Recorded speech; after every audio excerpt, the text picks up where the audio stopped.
وما آتاكم الرسول فخذوه وما نهاكم عنه فانتهوا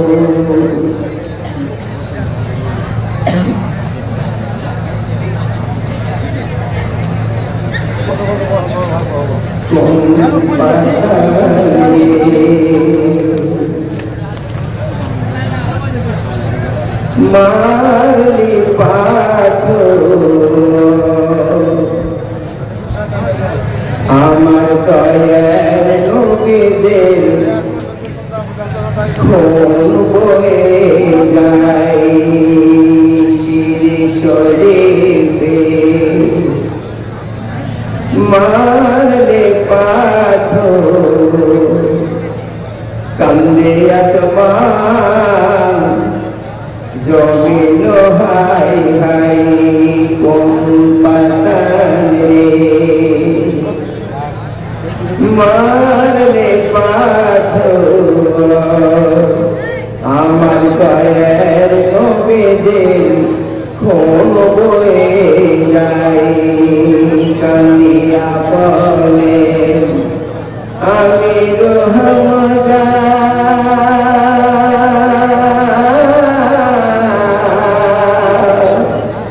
বলে আমারে বল ভতিজা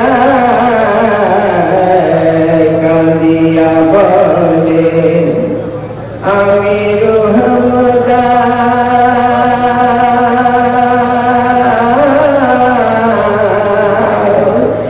বলে আমারে বল ভতিজা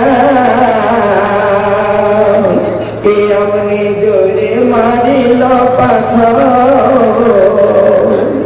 কে আমনি জোরে মারিল পাথর পাথর উঠায়া তোমারে মাথায় কোন পাশান রে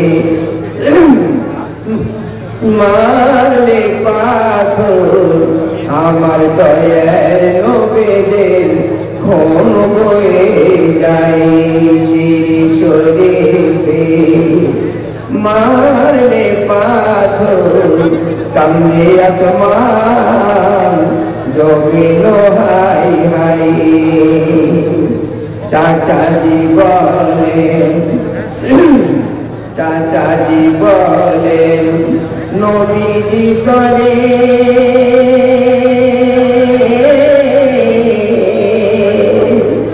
বল ভতিজা বলে আমারে চাচাজি বলেন নবীজি করে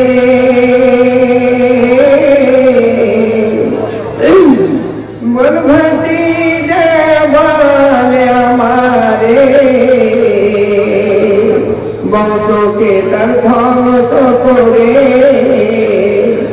বংশকে তার ধ্বংস করে ঘর বাড়ি তার জীব গোজালাই কোন পাশান রে মারলি পাথর আমার দয়ার নবীদের খুন বয়ে যায় শিরি শরীফে মারলে পাথর কান্দে আসমান জমিন হাই হাই নবীজি বলেন সজল নেত্রে ব্যথা যদি পায় চাচা নবীজি বলেন সজল নেত্রে ব্যথা যদি পায় চাচা ফুকিয়া দেঙ্গু কলে মতৌহিদ ইয়াতিম ভাতিজার জখম মাথায় ফুকিয়া দেঙ্গু কলে মতৌহিদ ইয়াতিম ভাতিজার জখম মাথায় কোন পাশান রে মারলি পাথর আমার দয়ার নবীদের খুন বয়ে যায়।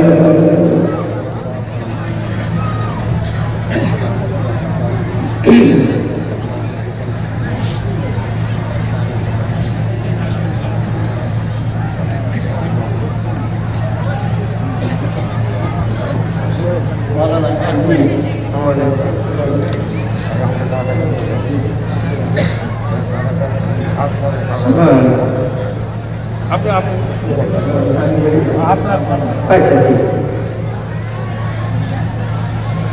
পরম শ্রদ্ধেয় আজকে মহাতি সভার সভাপতি সদরুল মুদাররিসিন প্রধান শিক্ষক মাদ্রাসা বারহেট ঝাড়খণ্ড মঞ্চস্থ ইসলামিক বিশিষ্ট চিন্তাবিদ ওলামায়ে কেরাম তথা আরো বিশিষ্ট বিশিষ্ট এই মঞ্চে বসে থাকা ইসলাম দরদি ভাইরা, সামনে বসে থাকা প্যান্ডেলে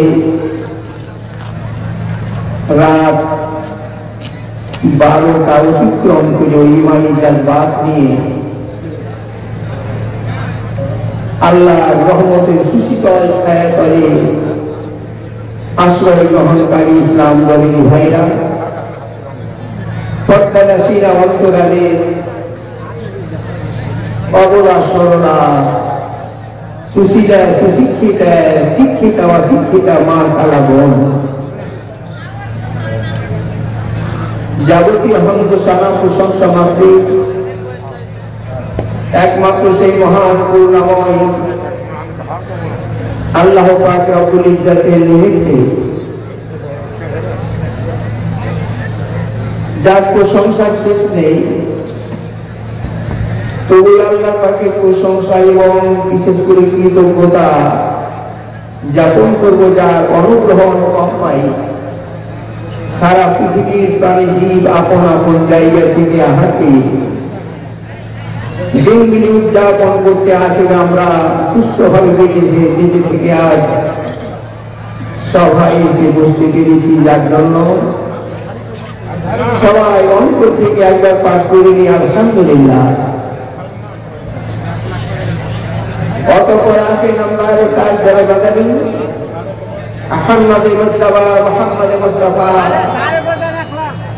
সাল্লাল্লাহু আলাইহি সাল্লামের উপর শত সহস্র শান্তির ধারা বিবর্ষিত হোক, যিনি মানব কল্যাণ স্বার্থে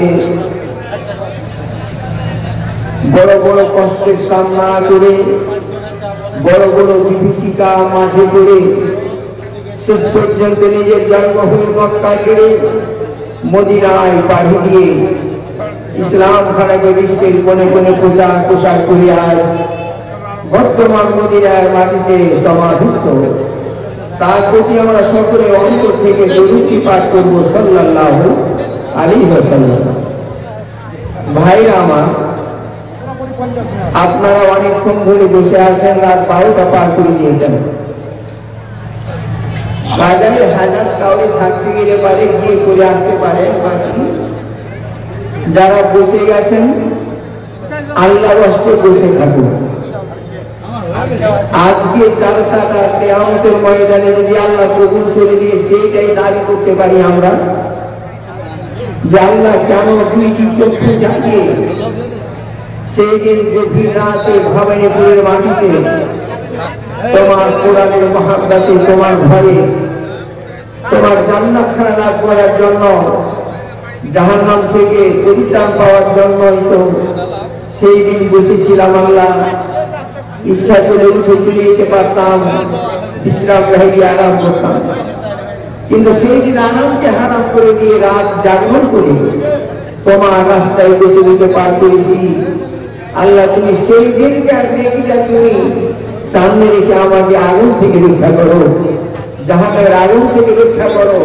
আল্লাহর সামনে সেই দিন যেন কবুল হয়ে যায় এবং এটা বলতে পারি এবং ওয়াসিলা হয়ে যায় এটা জান্নাত পাই। কোন দিনকার মানুষের কোন জীবনের কোন নেকিতে আল্লাহ পাক করবেন কিয়ামতের মাঠে আল্লাহই জানেন। আল্লাহ জানেন। আল্লাহর দয়া ছাড়া কেউ জান্নাত যাবে না। আল্লাহর দয়া ছাড়া কেউ জান্নাত যাবে না। কেউ গৌরব করবো না যে আমি 5 ওয়াক্ত নামাজের পামা তাহাজ্জুদ গুজার, আমি জান্নাত কিনে দিয়েছি, এটা খেয়াল কাউরি যেন না হয়।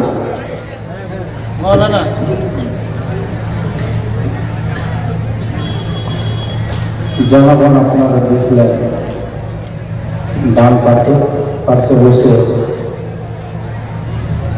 একটা বয়স্ক অভিজ্ঞ সেক্রেটারি মাদ্রাসা, উনি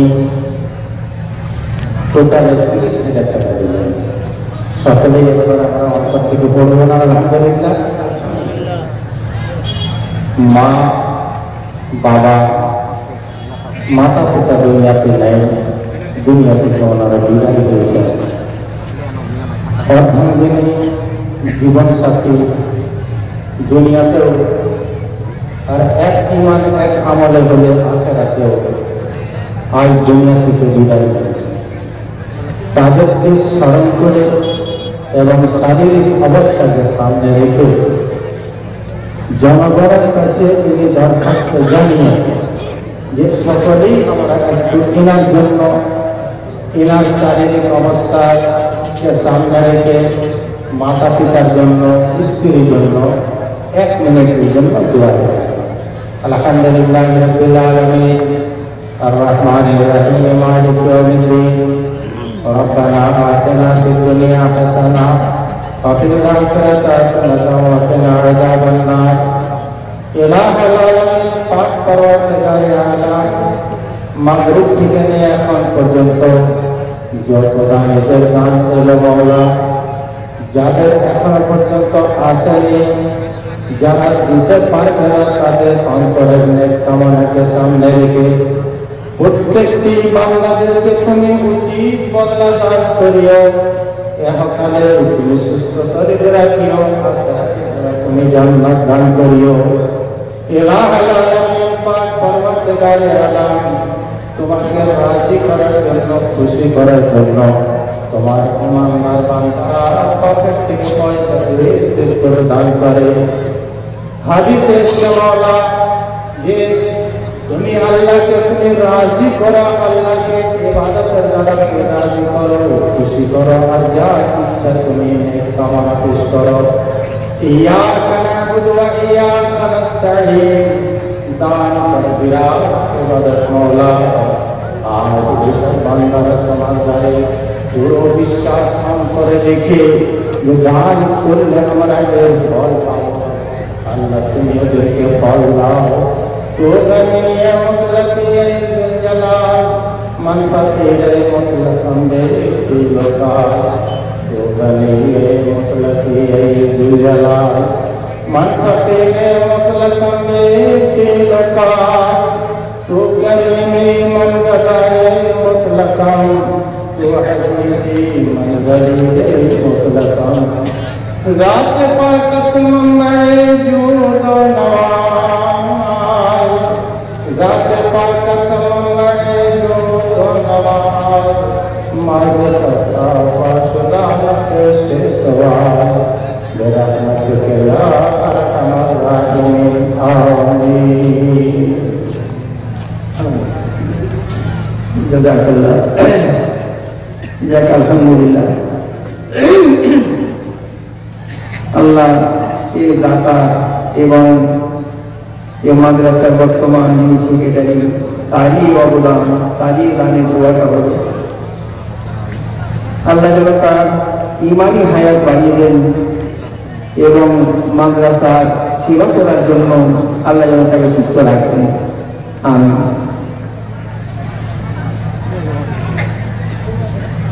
প্রাণের ভাইরা আমার, আমি খুতবাতে একটি ছোট্ট করে আয়াত পাঠ করেছি।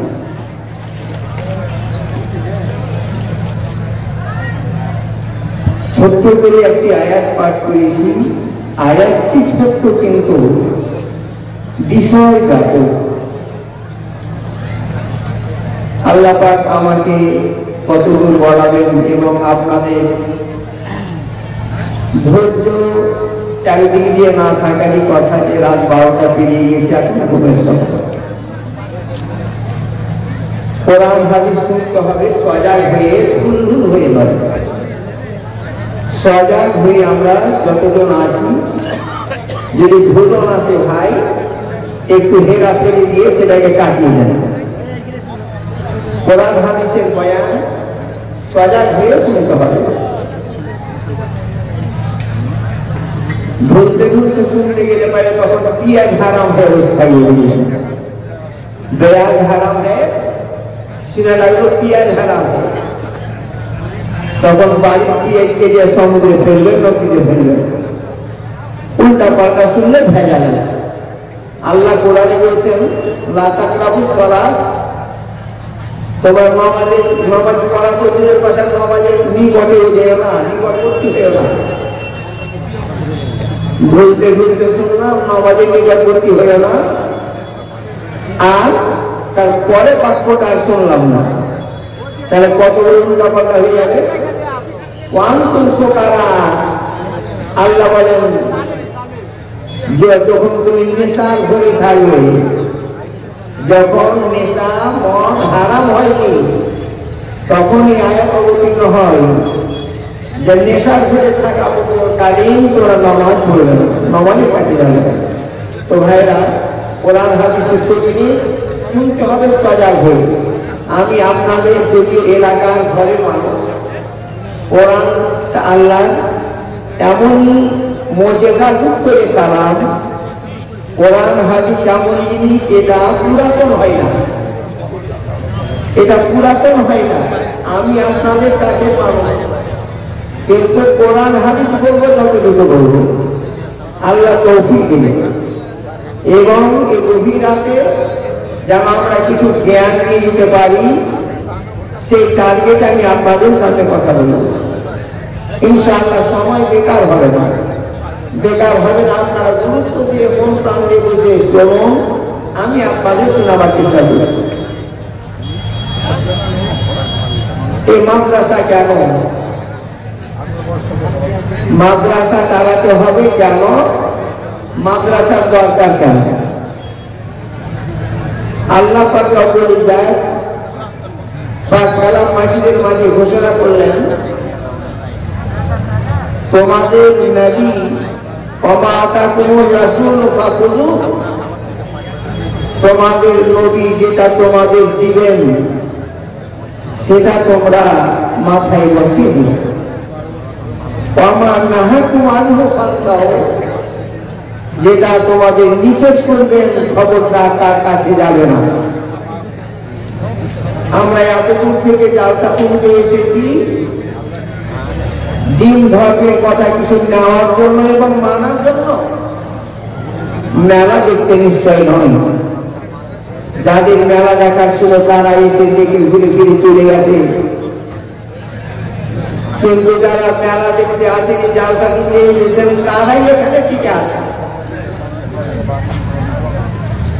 এইসব লোকগুলোর ব্যাপারে বিশ্বনবী মুহাম্মদ মুস্তাফা সাল্লাল্লাহু আলাইহি সাল্লাম তিনি একটা হাদিস বলে গেছেন, মাজতামা কওমুন ফি বাইতিন মিন বুয়ুতিল্লাহ ইয়াতাদারাসুনাহু ইল্লা হাফাত আলাইহিমুল মালায়েকা ওয়া নাযালাত আলাইহিmus সাকিনাহ ওয়া গাশিয়াতুমুর রাহমা কামা ক্বালা নবী সাল্লাল্লাহু আলাইহি সাল্লাম।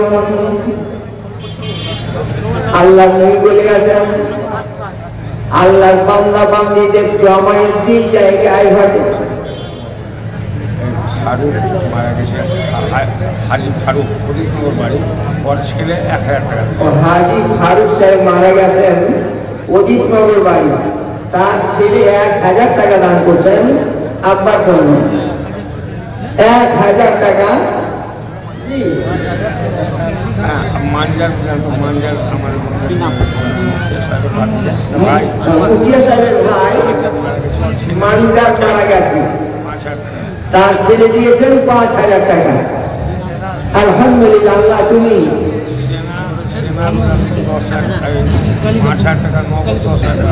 সেনা দিয়েছেন 5,000 টাকা নগদ আর 10,000 টাকা প্রতিশ্রুতি, টোটাল 15,000 টাকা, 15,000 টাকা। আল্লাহ তুমি কবুল করো। নারায়ে তাকবীর, নারায়ে তাকবীর। আমি আদায় করতেই লাগিনি, মাঝখানে এটা হলো। ইনশাআল্লাহ হ্যাঁ আপনাদের কিছু দেওয়ার আমি চেষ্টা করব, মূল্যবান সময় এটা, এবং আদায় করতে হবে। যেহেতু মাদ্রাসা, আল্লাহ পাক আপনাদের দানকে কবুল করেন। আল্লাহ যারা যারা আল্লাহ 15,000 টাকা, 5,000 টাকা, 1,000 টাকা তারা দান করলেন রব্বুল আলামিন, আল্লাহ তুমি তাদের আত্মীয়-স্বজনদের, বাবা মারা গেছেন আর কেউ মারা গেছেন কবরে পড়ে আছেন, আল্লাহ তুমি তাদের কবরকে উজ্জ্বল করে দাও। আল্লাহ আল্লাহ তুমি তাদের প্রতি রহম করো, তাদের প্রতি আল্লাহ তুমি দয়া করো। আল্লাহ তাদের কবরকে উজ্জ্বল করে দাও, জান্নাতের বিছানা বিছিয়ে দাও, জান্নাতের দ্বার তুমি খুলে দাও। মাওলা জাহান্নামের দ্বার চিরতরে বন্ধ করে দাও। পরদের আলম যে আশা নিয়ে আল্লাহ 5,000 দাদা 5,000 দিয়েছেন, 2,000 দাদা 2,000 দিলেন, 1,000 1,000 দিলেন, আল্লাহ তুমি তাদের আশা বাসনা পূরণ করে দাও। রব্বানা তাকাব্বাল দুআ আমিন আমিন আমিন আল্লাহুম্মা আমিন আমিন আমিন আমিন আমিন আমিন। জাযাকাল্লাহ। এখানে এমনি পানি আছে, এমনি পানি আছে, স্বাভাবিক পানি আছে, স্বাভাবিক পানি আছে, ঠান্ডা পানি আছে, বোতল আছে, আছে দেখুন গরম পানি করে এনে দাও।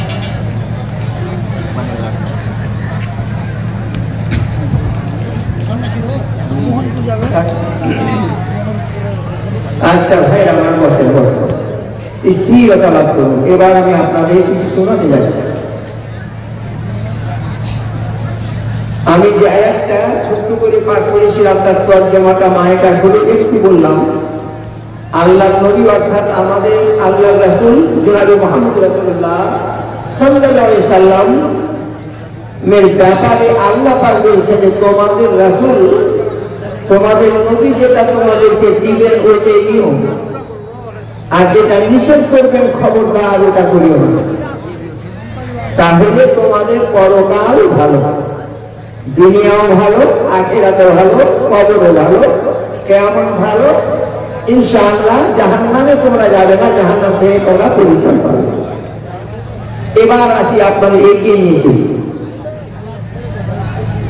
আপনারা প্রায় শুনেছেন আল্লাহর হাবিব আমাদের নবী যিনি হযরত মুহাম্মদ মুস্তাফা সাল্লাল্লাহু আলাইহি ওয়াসাল্লাম, তিনি শেষ হজ করেছিলেন। মদিনা থেকে হজের মাঠে যান লক্ষাধিক সাহাবায়ে কেরামকে নিয়ে। শেষ হজ করলেন। শেষ হজ করার পরে করতে গিয়ে আরফার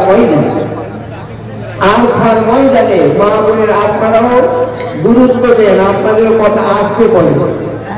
আরফার ময়দানে আল্লাহর হাবিব লক্ষাধিক সাহাবায়ে কেরামের সামনে তিনি দাঁড়ালেন। দাঁড়িয়ে তিনি সাহাবায়ে কেরামদের, নবীজি তিনি জানছেন যে আমি আর হজ করতে পারবো না, আমার এই শেষ হজ, কেননা আল্লাহর নবীর উপরে আয়াত অবতীর্ণ হয়ে যায়, আল ইয়াওমা আকমালতু লাকুম দীনাকুম ওয়া আতমামতু আলাইকুম নি'মাতি ওয়া রাদিতু লাকুমুল ইসলাম দীনা। শেষ আয়াত অবতীর্ণ হয় মক্কায় আরফার ময়দানে। এই শেষ আয়াত প্রথম সূরা আলাকের 5টি আয়াত অবতীর্ণ হয়েছিল। আল্লাহর হাবিবের বয়স তখন 40-এর আগে, 40 বছর পূর্ণ হয়ে গেছে কয়েক মাস। মক্কায় গাড়ি হেরা পর্বত, হেরা গুহায় আয়াত অবতীর্ণ হয় সূরা আলাকের 5টি আয়াত। আর 6,666টি আয়াত সমূহ যে আল কোরআন, শেষ আয়াত এটি যেটি আমি পাঠ করলাম আরফার ময়দানে অবতীর্ণ হলো। নবীজি আমার বুঝে গেলেন যে আল্লাহ যে শর্তে আমাকে দুনিয়াতে পাঠিয়েছিলেন সেই শর্তটা আজ খতম হয়ে গেল। আমার কাছে জিবরাইল কোন আয়াত নিয়ে আর আসবে না, আর আল্লাহ পাক আমাকে আর রাখবেন না। আমারও আয়ু ঘনিয়ে এলো, কাছে এলো। আল্লাহ জানতে তো দেননি যে অমুক দিন আপনি মারা যাবেন, এটা কাউকে আল্লাহ তাআলা বলেন, কোন নবীকে আল্লাহ বলেন নাই। তবে আমাদের মৃত্যু আর তাদের মৃত্যুতে পার্থক্য আছে। নবীদের মৃত্যু এবং স্বাভাবিক মুসলমানদের মৃত্যুতে পার্থক্য জানতে কেউ কে দেই নাই আল্লাহ যে মরণ কার কখন আছে। কিন্তু আল্লাহ পার্থক্য এতটা রেখেছেন যে নবীদের মরণ যখন হয়েছে তাদের আদেশ নেই, টাইম হয়ে গেছে, জিবরিল আমিন মালাকুল মউতকে নিয়ে হাজির হলেন। এবার পারমিশন চাইলেন, ওগো আল্লাহর রাসূল, ওগো মুসা আলাইহিস সালাম, আপনার মউতের সময় হয়ে গেছে, আপনার দমখানা কবজ করার জন্য এসেছি। আমি জিবরিল আমিন মালাকুল মউতকে সঙ্গে নিয়ে এসেছি। হযরত মুসা আলাইহিস সালাম তিনি এক তামাচা মেরেছিলেন মালাকুল মউতকে, আপনারা জানেন। তো তাদের আদেশ নিয়ে মরণ হয়। আল্লাহর নবী আয়েশার ঘরে, বিবি আয়েশার ঘরে মাথা রেখে, তার জাঁঘে মাথা রেখে শুয়ে আছেন। নবীজির কাছে আপনার জিবরিল আমিন আসলেন, পারমিশন চাইলেন আল্লাহর নবীর বাড়িতে প্রবেশ করার। পারমিশন পেলেন জিবরাইল।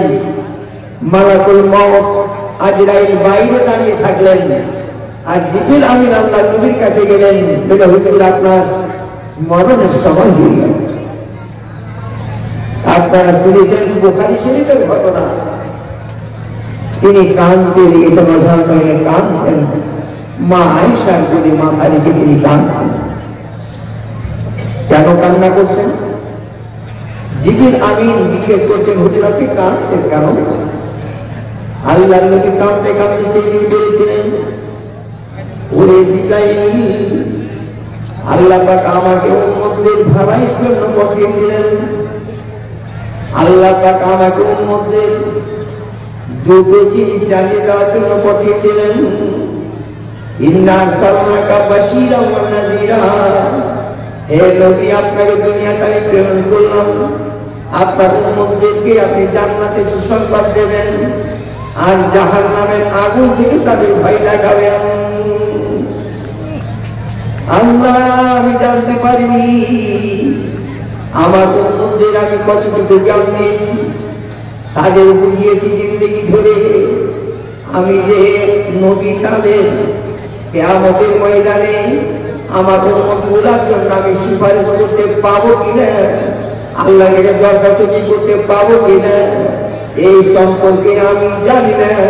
আমার উম্মতের কি হবে, উম্মতের কি হবে, উম্মতের কি হবে, এই চিন্তাধারা করে আমি তাদের তাদের চিন্তায় আমি কাঁদতে আছি। আমার বিবির মায়াতে নয়, আমার ছেলে মেয়ের মমতাতে নয়, আমার অন্য বিবির মায়াতে নয় যে তাদেরকে ছেড়ে আমি কেমন করে যাব, আমার বেটিদের ছেড়ে আমি কেমন করে যাব, ফাতেমাকে ছেড়ে কেমন করে যাব, আমার বিবিটাকে ছেড়ে কেমন করে যাব। আমি কাঁদছি এই জন্য আমি জানতে পারলাম না আমার উম্মতদের আমি কিয়ামতের ময়দানে বাঁচাতে পারবো কি পারবো না, এই প্রসঙ্গে আমি এখনো জানতে পারিনি। যদি জানতে পারতাম তো ভালো হতো। আল্লাহ পাক রব্বুল আলামিনের কাছে জিবরিল আমিন চলে গেলেন, তৎক্ষণাৎ চলে গেলেন মালাকুল মউত। আল্লাহ নবীর বাড়ির দুয়ারেই থাকলো, বাড়ির দুয়ারে দাঁড়িয়ে থাকলেন আজরাইল। আর নবীর কাছ থেকে জিবরাইল চলে গেলেন আল্লাহর কাছে। আল্লাহকে যে বলছিল রব্বুল আলামিন আপনার শেষ নবী মুহাম্মদ মুস্তাফা সাল্লাল্লাহু আলাইহি সাল্লামের মওতের সময় হয়েছে বলে আপনি বলিয়েছিলেন। তিনি কাঁদছেন অঝর নয়নে। কাঁদছেন কেন? বিবির জন্য নয় গো আল্লাহ, নিজের বেটি ফাতেমার জন্য নয়, নিজের অন্য বিবিদের জন্য নয়, নিজের অন্য বিবিদের জন্য নয়, তিনি কাঁদছেন উম্মতদের জন্য। এই উম্মতদের জন্য আল্লাহ গো আপনি তাকে নবী করে পাঠিয়েছিলেন। কিয়ামত হবে একদিন, সেই কিয়ামতের ময়দানে উম্মতদের জন্য আপনার কাছে সুপারিশ করতে পাবে কি পাবে না, তাদেরকে নিয়ে জান্নাত যেতে পাবে কি পাবে না, এই প্রশ্ন একটু জানার জন্য আল্লাহ পাক জিবরাইলকে বলে পাঠালেন, যাও জিবরাইল আমার দোস্তকে বলে দাও তার উম্মতের জন্য কিয়ামতের মাঠে সুপারিশ করবেন, আর তার সুপারিশকে আমি আল্লাহ কবুল করব। সংবাদ চলে আসলো, তা আমাদের পারমিশন হলো, আল্লাহ নবীর মরণ হয়ে গেল। তাদের পারমিশন নিয়ে মৃত্যু হয়। কি বন্ধুগণ, যে উম্মতের জন্য কেঁদে কেঁদে আল্লাহ নবী দুনিয়া ছেড়েছেন, মায়েশার গোদে মাথা রেখে, যে বিবির গোদে মাথা রেখে এই উম্মত আমরা এই উম্মতের জন্য কেঁদে কেঁদে তিনি দুনিয়া ছেড়েছেন, তার চাইতে আর দরদি পৃথিবীর বিচার কি হতে পারে। আমার আসল দোষ আমাকে বানাতে হবে জনাবে মুহাম্মদ রাসূলুল্লাহ সাল্লাল্লাহু আলাইহি ওয়াসাল্লামকে। আমার ভালোবাসা রাখতে হবে মুহাম্মদ সাল্লাল্লাহু আলাইহি ওয়াসাল্লামের সঙ্গে, আমার ভালোবাসা রাখতে হবে আল্লাহর হাবিবের সঙ্গে। তাই তো আল্লাহর নবী জনাবে মুহাম্মদ রাসূলুল্লাহ সাল্লাল্লাহু আলাইহি ওয়াসাল্লাম তিনি বলে গেছেন, লা ইউমিনু আহাদুকুম হাত্তা আকুনা হাব্বা ইলাইহি মিন ওয়ালিদিহি ওয়া ওয়ালাদিহি ওয়ান নাসি আজমাইন। তোমরা ততক্ষণ পর্যন্ত প্রকৃত মুমিন হতে পারবে না যতক্ষণ পর্যন্ত তোমরা নিজের বিবি, নিজের ছেলে, মেয়ে, বাবা, মা, দুনিয়ার সমস্ত মানুষ চাইতে আমি মুহাম্মদ সাল্লাল্লাহু আলাইহি ওয়াসাল্লাম তোমাদের কাছে সবচেয়ে প্রিয় পাত্র না হতে পারবো। প্রিয় বন্ধুগণ, আমরা সকলে অঙ্গীকারে আবদ্ধ হব যে আমরা নবীকে ভালোবাসবো। আল্লাহ নবী আমাদের সবচেয়ে ভালোবাসা, সবচেয়ে মহাব্বতের কেমন করে হবে, কেমন করে হবে? তিনি যেটা দিয়েছেন সেটা আমরা নেব, তবেই তার সঙ্গে দোস্তি হবে। যেটা নিষেধ করেছেন সেটা করবো না, তবেই তার সঙ্গে দোস্তি হবে। জিনিসগুলো বুঝার আছে, তবেই তার সঙ্গে দোস্তি হবে। আল্লাহ নবী যেটা বলেছেন সেটা আমরা করব, যেটা নিষেধ করেছেন সেটা করব না। আল্লাহর হাবিব জনাবে মুহাম্মদ রাসূলুল্লাহ সাল্লাল্লাহু আলাইহি ওয়াসাল্লাম তিনি আরাফার ময়দানে এবার লক্ষাধিক সাহাবায়ে কিরামদের সামনে তিনি ভাষণ শুরু করলেন। ওরে আমার সাহাবীরা, আজকে তোমাদের লক্ষাধিক জমায়েত পেয়েছি, তোমরা আরাফার ময়দানে সবাই গলায় গলায় মিল হয়ে, পাশাপাশি মিল হয়ে, ভাই ভাই ভাইচারি হয়ে সবাই তোমরা বসে আছো। আমার দেখে প্রাণ হুঁচিয়ে গেল, প্রাণ আমার ভরে গেল। তবে এইরকম মাজমাত পাবো না। আল্লাহ পাক আমার কাছে জিবরিলকে পাঠানো শেষ করে দিয়েছেন। আমার কাছে আর আয়াত আসবে না, আমার কাছে আর কোনো আয়াত আসবে না, কোনো বিধান আসবে না। আল্লাহ পাক সবই দিয়ে দিয়েছেন, সব তো শেষ হয়ে গেছে। আমি আর আসতে পারবো না, আমার আয়ু খতম হয়ে গেছে, আমার মরণটা খুশে গেছে। আজ আমি তোমাদের সামনে কিছু বয়ান রাখতে চাই। সাহাবায়ে কিরামদের সামনে আল্লাহর নবী লক্ষাধিক সাহাবীর সামনে তিনি কিয়ামতের আরাফার ময়দানে ভাষণ রাখলেন। সেই দিনকার ভাষণটা আল্লাহ নবী ছিল বেশিরভাগ জাহান্নামকে তুলে ধরেছিলেন, জান্নাতের রূপকে তুলে ধরেছিলেন, জাহান্নামের বয়ান তুলে ধরেছিলেন, এবং মানুষের সঙ্গে ভ্রাতৃত্ব ভাবের কথা তুলে ধরেছিলেন। মুসলমান উম্মতেরা আমার, তোমরা ভাই ভাই, অপরের ভাইয়ের কোন তোমার জন্য হারাম, অপর ভাইয়ের জমি দেবে খাওয়া তোমার জন্য হারাম, অপর ভাইয়ের মাল দেবে খাওয়া তোমার জন্য হারাম, অপর ভাইয়ের ভাইকে কষ্ট দুঃখ দেওয়া তোমার জন্য হারাম। এই প্রসঙ্গত আলোচনা আল্লাহর হাবিব জনাবে মুহাম্মদ রাসূলুল্লাহ সাল্লাল্লাহু আলাইহি ওয়াসাল্লাম তিনি রাখছেন। রাখতে রাখতে তিনি বয়ানটা বন্ধ করে দিলেন, ঝরঝর করে সব কাঁদছেন। অঝর্ণয়নে আরাফার ময়দানে কান্নার ঢোল শুরু হয়ে গেল। সবারই চোখে অশ্রু, সবারই চোখে পানি। সুবহানাল্লাহ। নবীজি আমার বলছেন, ওরে আমার উম্মতেরা, তোমরা কান্না বলতাম শুরু করেছো কেন? তোমরা কান্না করছো, তোমাদের চোখে কেন পানি? আমি তোমাদের বয়ান রাখলাম, তোমরা কেন কাঁদো, কেন কাঁদো? সাহাবায়ে কেরাম বলতে লাগলেন, হুজুর আমরা কাঁদবো না কেন? আপনার বয়ানে আমরা অনুভব করছি যে আপনি আমাদের কাছ থেকে বিদায় হয়ে যাবেন। আমরা আগে যেমন পথ ভোলা ছিলাম ওই মতো পথ ভোলা হয়ে যাব, আপনাকে আর পাবো না। আমরা স্বামী স্ত্রীতে কোনো খটকা জাগতো আপনার কাছে গিয়ে আমরা পরিষ্কার হয়ে যেতাম। নামাজটা কেমন করে পড়তে হবে আপনার কাছে গিয়ে জানতাম, তাহাজ্জুদের নামাজ কেমন করে পড়তে আপনার কাছে গিয়ে জানতাম, রোজাটা কেমন করে পালন করতে হবে সামনে রমজান আসছে আপনার কাছে জানতাম, শাবানের রোজা কেমন করে করতে হবে জানতাম, সবই হালাল হারাম সম্পর্কে জানতাম, যেটা খটকা যেটা আপনার কাছে গিয়ে বুঝিয়ে পেয়ে যেতাম। কিন্তু আপনি দুনিয়া থেকে বিদায় হবেন, আমরা আবার পথ বলা হয়ে যাবো নবী, যার জন্য আমরা চর্চা করে কাঁদছি। আল্লাহর হাবিব জনাবে মুহাম্মদ রাসূলুল্লাহ সাল্লাল্লাহু আলাইহি সাল্লাম তিনি তাদেরকে বুঝিয়ে দিলেন, তারাক্তুফিকুম আমরান লান তাজিদু মা তামাসসাকতুম বিহিমা কিতাবাল্লাহি ওয়া সুন্নাত রাসূলিহি। বলি আমার সাহাবীরা, তোমরা পথ বলা হবে না, তোরা পথ বলা হবে না। যেমন আজকে শান্তির রাত কায়েম হয়ে আছে, আজকে তোরা ভাই ভাই ভাইয়াচারি হয়ে আছো, ভাই ভাই বের হয়ে আছো। লক্ষাধিক সাহাবী আমার পাশাপাশি গলায় গলায় কাঁধে কাঁধ মিলিয়ে বসে আছো, এইরকমই থাকবে তোমরা। তোমাদের মাঝে ইসলামের আলো হয়ে আছে, আলোকিত হয়ে আছো, ইসলামের আলো তোমরা পেয়ে আসো, কোরআনের আলো তোমরা পেয়ে আসো, হাদিসের আলো পেয়ে আসো, এইরকমই থাকবে তোমরা। তোমরা পথ বলা হবে না, হবে না, হবে না, হবে না, যতদিন পর্যন্ত আমি দুনিয়া থেকে চলে গেলাম বটে, আমি তোমাদের কাছে বিদায় হয়ে চলে যাবো বটে, আমি বিবি ছেড়ে চলে যাবো, আমি বেটি ছেড়ে চলে যাবো, আমি সব ছেড়ে চলে যাবো, তোমাদের ছেড়ে চলে যাবো বটে, কিন্তু আমি কবরে কোরআনখানা নিয়ে চলে যাবো না। এবং আমার হাদিস আমি তোমাদেরকে 23 বছরের ব্যবধানে যেগুলো জ্ঞানের কথা শিক্ষা দিয়েছি, যেগুলো তোমাদের বয়ান দিয়েছি, এগুলো আমি নিয়ে কবরে চলে যাব না। এগুলো তোমরা একটা ধরে থাকবে, কোরআন হাদিস দুটো জিনিসকে তোমরা একটা ধরে থাকবে, যতদিন একটা ধরে থাকবে ততদিন তোমরা পথ বলা হবে না। যে বন্ধুগণ, ওই দুটা জিনিসকে একটা ধরে থাকার জন্য ওগুলোর শিক্ষা প্রতিষ্ঠানের দরকার আছে, সেগুলোর শিক্ষা প্রতিষ্ঠানের দরকার আছে, যার জন্য আজকে জনাব আলহাজ মাস্টার আকবর হক সাহেব যে মাদ্রাসার তিনি সেক্রেটারি হয়ে আছেন, এই মাদ্রাসার দরকার আছে, এই মাদ্রাসার দরকার আছে। মাদ্রাসায় এই কোরআনের শিক্ষা, যে আয়াতটা পাঠ করলাম তার শিক্ষা, যে হাদিসটা পাঠ করলাম সেই শিক্ষা এই মাদ্রাসায় দেওয়া হবে। এই মাদ্রাসা বেঁচে থাকবে যতদিন, ততদিন যে শিক্ষা কায়েম থাকবে। আমরা পথ বলা হব না, আমরা নামাজ বলা হব না, আমরা সবই নিয়মটা জানতে পারবো, মাদ্রাসা থাকতে গেলে জানতে পারবো।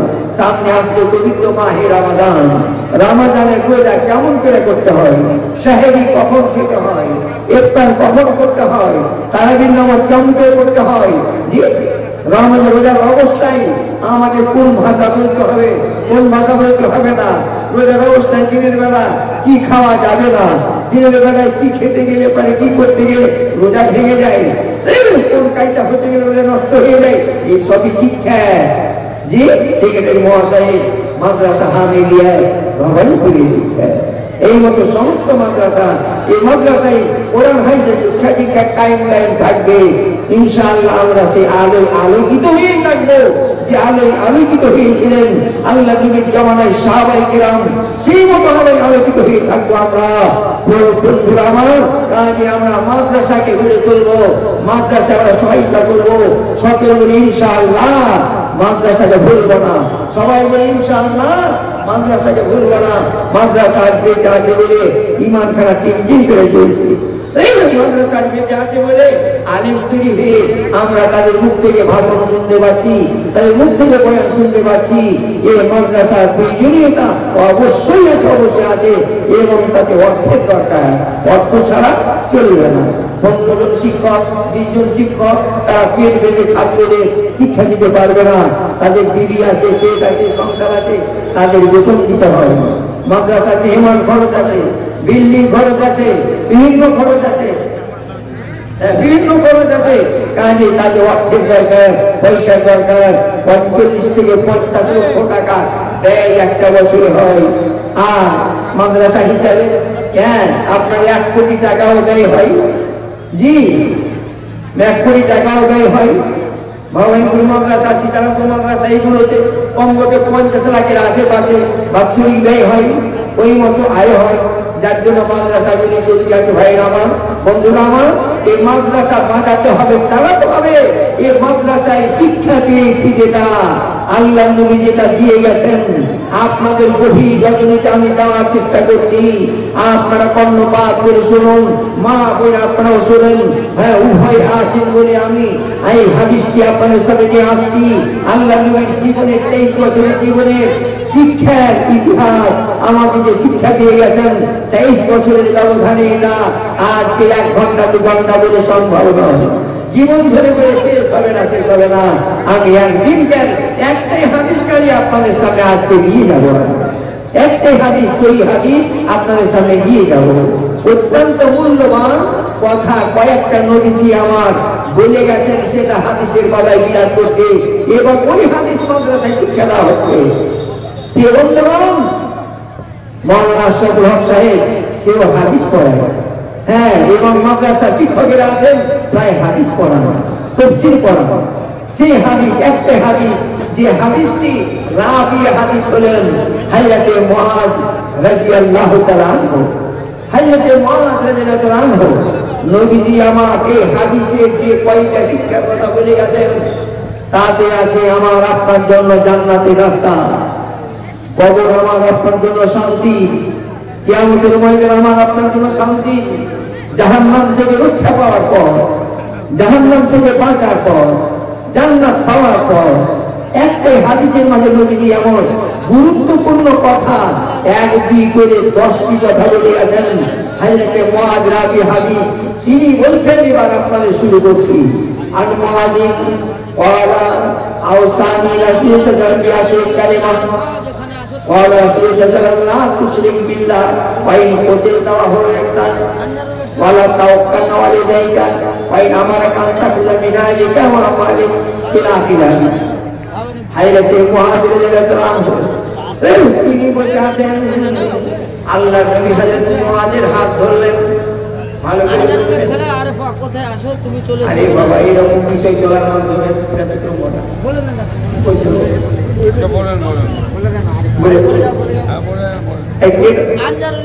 আনজারুলের ছেলে আরেফা, যেখানে আছে তোমার মা বাবা খুঁজছে, আরেফা বেটা ছেলে, ওদের ছেলে বলছে। আচ্ছা, আনজারুলের মেয়ে আরেফা খাতুন কোনখানে দাঁড়িয়ে আছে? আমার বাবা মা খুঁজছে আরেফা খাতুনকে। আচ্ছা, জি, যাক, ঘুরে নেন, খুঁজ করে নেন না। আচ্ছা, দেখো মাঝখানে কত অসুবিধা। বলতে গেছিলাম, আল্লাহর হাবিব জনাবে মুহাম্মদ রাসূলুল্লাহ সাল্লাল্লাহু আলাইহি ওয়াসাল্লাম তিনি হযরতে মুআযের হাত ধরে বলেছেন, 1-2 করে 10টা জ্ঞানের কথা বলে গেছেন। ইনশাআল্লাহ আমরা সবাই এই 10টি জ্ঞানের কথা নেব, দিয়ে বাড়ি যাব। সবাই ইনশাআল্লাহ বলি, ইনশাআল্লাহ বলুন। আল্লাহ কোনদিন শোনাবে কি শোনাবে না? মা বোনেরা, আপনারা যারা আছেন চলে যাবেন, এসেছেন এই রাত, গভীর রাত, এই রাত চক্ষুকে জাগিয়ে রাখা কিয়ামতের ময়দানে এটা জান্নাত যাওয়ার দলিল। 2 কিসিমের চক্ষুকে আল্লাহ তাআলা জাহান্নামে দিবেন না, 2 কিসিমের চক্ষুকে আল্লাহ তাআলা জাহান্নামে দিবে না। এই নানে লা তামাসসাহুমান নার, আইনুন বাকাত মিন খাশিয়াতিল্লাহ ওয়া আইনুন হারাকাত ফি সাবিলিল্লাহ। এটা আল্লাহ নবীর হাদিস। 2 রকমের চক্ষু আছে মানুষের, এই 2 রকমের চক্ষুর জন্য আল্লাহ তাআলা জাহান্নাম হারাম করে দিয়েছেন। 1 নম্বর হলো আইনুন বাকাত মিন খাশিয়াতিল্লাহ, ওই চক্ষু, যেই চক্ষু আল্লাহর ভয়ে জাহান্নামকে স্মরণ করে, কবর আযাবের শাস্তিকে ভয় করে, কিয়ামতের মঞ্জালকে ভয় করে, জাহান্নামের আগুনের বয়ান শুনতে শুনতে, পরকালের আযাবের কথা শুনতে শুনতে, আল্লাহর ভয়ে কাতর হয়ে আমি কেমন করে জাহান্নামে যাব, কেমন করে কবরের আযাব আমি সইব, কেমন করে কবরের মাঝে সাপের দংশন আমি সইব, কেমন করে জাহান্নামের আগুনের বিছানায় আমি সইব। এই চিন্তাধারা করে যে আল্লাহর বান্দা বান্দি বসে বসে চক্ষু থেকে এক ফোঁটা পানি ফেলে দিল, আল্লাহ পাক রব্বুল ইজ্জত ওই চক্ষুটাকে জাহান্নামের জন্য হারাম করে দিয়েছেন। জীবনে একবারও জানার চেষ্টা করবো না। আপনি বাড়িতে আছেন, বিবির কাছে শুয়ে আছেন, গভীর রাতে আপনি একবার উঠে যান, গিয়ে একটা দাঁতন করেন, দাঁতন করে উজু করেন, উজু করে মসজিদে আপনাকে যেতে হবে না, বিছানাতে থাক, ঘরের মাঝে আপনি মশাল্লাটা পেরে নামাজের কোনো জিনিস পেরে তাতে আপনি দাঁড়িয়ে গেলেন, দাঁড়িয়ে গিয়ে আপনি 2 রেখাত করে করে করে করে 4 রেখাত 6 রেখাত 8 রেখাত নামাজ 6 রেখাত আপনি পারলেন করলেন, বসে গেলেন, আল্লাহর কাছে হাত তুলে দিলেন, আল্লাহ গভীর রাতে আমি আজকে এখানে, আল্লাহ কেন আমি নামাজ পড়লাম, তোমাকে আমি কেন স্মরণ করলাম, আল্লাহ গতকাল ভবানীপুরে জালসায় গেছিলাম, মানজারুল মাওলানা অন্তর্টিকা হতে জাহান্নামের রূপটা তুলে ধরেছিলেন। জাহান্নাম এত কষ্টদায়ক জায়গা যে জাহান্নামের আগুন পৃথিবীর কোন জায়গায় জানলা বরাবর যদি পুড়ে যেত, আজকে আফগানিস্তানের মাটি আমেরিকান বোমা বাস্টিং হয়ে হয়ে আপনার উর্বর শক্তি খতম হয়ে গেছিল। এখন কি অবস্থায় জানি না, আফগানিস্তানের মাটি আমেরিকান বোমা বাস্টিং হয়ে মাটি তাম্বা হয়ে গেছিল, কোন সবজি ফসল ছিল না, তাতে আমেরিকার কোটি কোটি টাকা খরচ হয়, আল্লাহর একটা পয়সাও খরচ হতো না। সারা বিশ্বখানা এক ফোঁটা জাহান্নামের আগুন যদি পড়ে যেত, সারা পৃথিবীর শুকনো গাছপালা তো দূরের কথা, কাঁচা বৃক্ষাদি লতা পাতা সমস্ত জ্বলে গিয়ে মাটিতে আগুন লেগে গিয়ে 3 ভাগ পানি আছে, 1 ভাগ মাটি আছে, সমস্ত মাটি পুড়ে তাম্বা হয়ে যেত, কোন জায়গায় একটা মোথার ঘাস পর্যন্ত বের হতো না।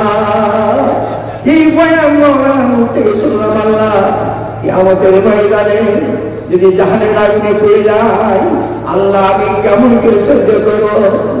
আল্লাহ নবীর বিবি আয়েশার কথা শুনলাম, এত পরহেজগার নারী, এত দিনদার নারী, বিবি আয়েশা রান্না করতে করতে, আল্লাহ গো তোমার জাহান্নামের মনে রয়েছে, তোমার জাহান্নামের দৃশ্যটা মাথায় এসে হাঁড়িতে পানি ফুটা দেখে আর চুলায় আগুন দেখে নবীর বিবি আয়েশা ঝরঝর করে তিনি কাঁদছেন ওই বিবি হয়েও, আল্লাহ আমরা এত পাপী আমি, এত পাপী আমি, আল্লাহ আমি 30 বছর ধরে নামাজ পড়িনি, 30 বছর পরে নামাজ ধরেছি, 40 বছর ধরে নামাজ পড়িনি, 40 বছর পরে নামাজ ধরেছি, আমার জীবনে কত পাপ হয়েছে, আল্লাহ এই পাপের আমি প্রায়শ্চিত্ত কেমন সহ্য করবো, আল্লাহ তুমি জাহান্নামের আগুন থেকে আমাকে রক্ষা করো মাওলা। এই বলে চোখের পানি এক ফোঁটা আপনি ফেলে দিলেন, আপনার ঘরে ফেলে দিলেন, আপনার জন্য জাহান্নামের আগুন হারাম হয়ে যাবে ভাই। এই 2 চক্ষু কি আল্লাহ কিয়ামতের মেরে জাহান্নামে ফেলবে না, এই জন্য যে আল্লাহ হয়ে 2 চক্ষুটা কেঁদেছে, আল্লাহ হয়ে কেঁদেছে, এই জন্য তাকে আগুনে আল্লাহ তাআলা দিলেন না। 2 নম্বর ওয়াইনুন হারাতা ফি সাবিলিল্লাহ, আল্লাহ রাস্তায় জাগরণ করেছে চক্ষু। আজকে আল্লাহর রাস্তায় আপনারা বসে আছেন, দুনিয়াকে কোনো গরজে নয়, নিশ্চয় জান্নাত খানা পাওয়ার জন্য, নিশ্চয় জাহান্নামের পরীক্ষা পাওয়ার জন্য, এই চিন্তায় এই আশায় আপনারা বসে আছেন, কষ্ট করে বসে আছেন, 2 চক্ষুটাকে জাগিয়ে রেখেছেন। এখন নিদ্রা ঘুরে চলে যাওয়ার সময়, ঘড়িতে 1টা বাজতে যাচ্ছে, এখন নিদ্রা ঘুরে চলে যাওয়ার সময়, বিশ্রামে চলে যাওয়ার সময়, কিন্তু নিদ্রাকে হারাম করে দিয়ে আপনি আজকে আল্লাহর ভয়ে বসে বসে শুনছেন, আল্লাহ নবীর হাদিস শুনছেন, আল্লাহর কোরআনের বয়ান শুনছেন। এই চক্ষু যে জায়গা পাক করলেন আপনি, কিয়ামতের ময়দানে আল্লাহ পাক এই 2 চক্ষুকে আল্লাহ তাআলা হারাম করে দিবেন, জাহান্নামের আগুনে এই চোখকে আল্লাহ তাআলা কোনো মতে দিবেন না, কোনো মতে দিবেন না। বন্ধুগণ, তাই আমি আপনাদের সামনে বয়ান দিচ্ছি যে হাদিসটি হযরতে মুআয রাদিয়াল্লাহু আনহু, তিনি বসে আছেন, নবীজি মুআযের হাত ধরলেন, আউসানি রাসূল সাল্লাল্লাহু আলাইহি ওয়াসাল্লাম কালিমা, আল্লাহ নবী জনাবে মুহাম্মদ রাসূলুল্লাহ সাল্লাল্লাহু আলাইহি ওয়াসাল্লাম তিনি হযরতে মুআয বলছেন আমাকে 10টা জ্ঞানের কথা দিলেন, 10টি শিক্ষা দিলেন। আমরা সেই শিক্ষাটা অবশ্যই মাথাতে বসিয়ে দেব।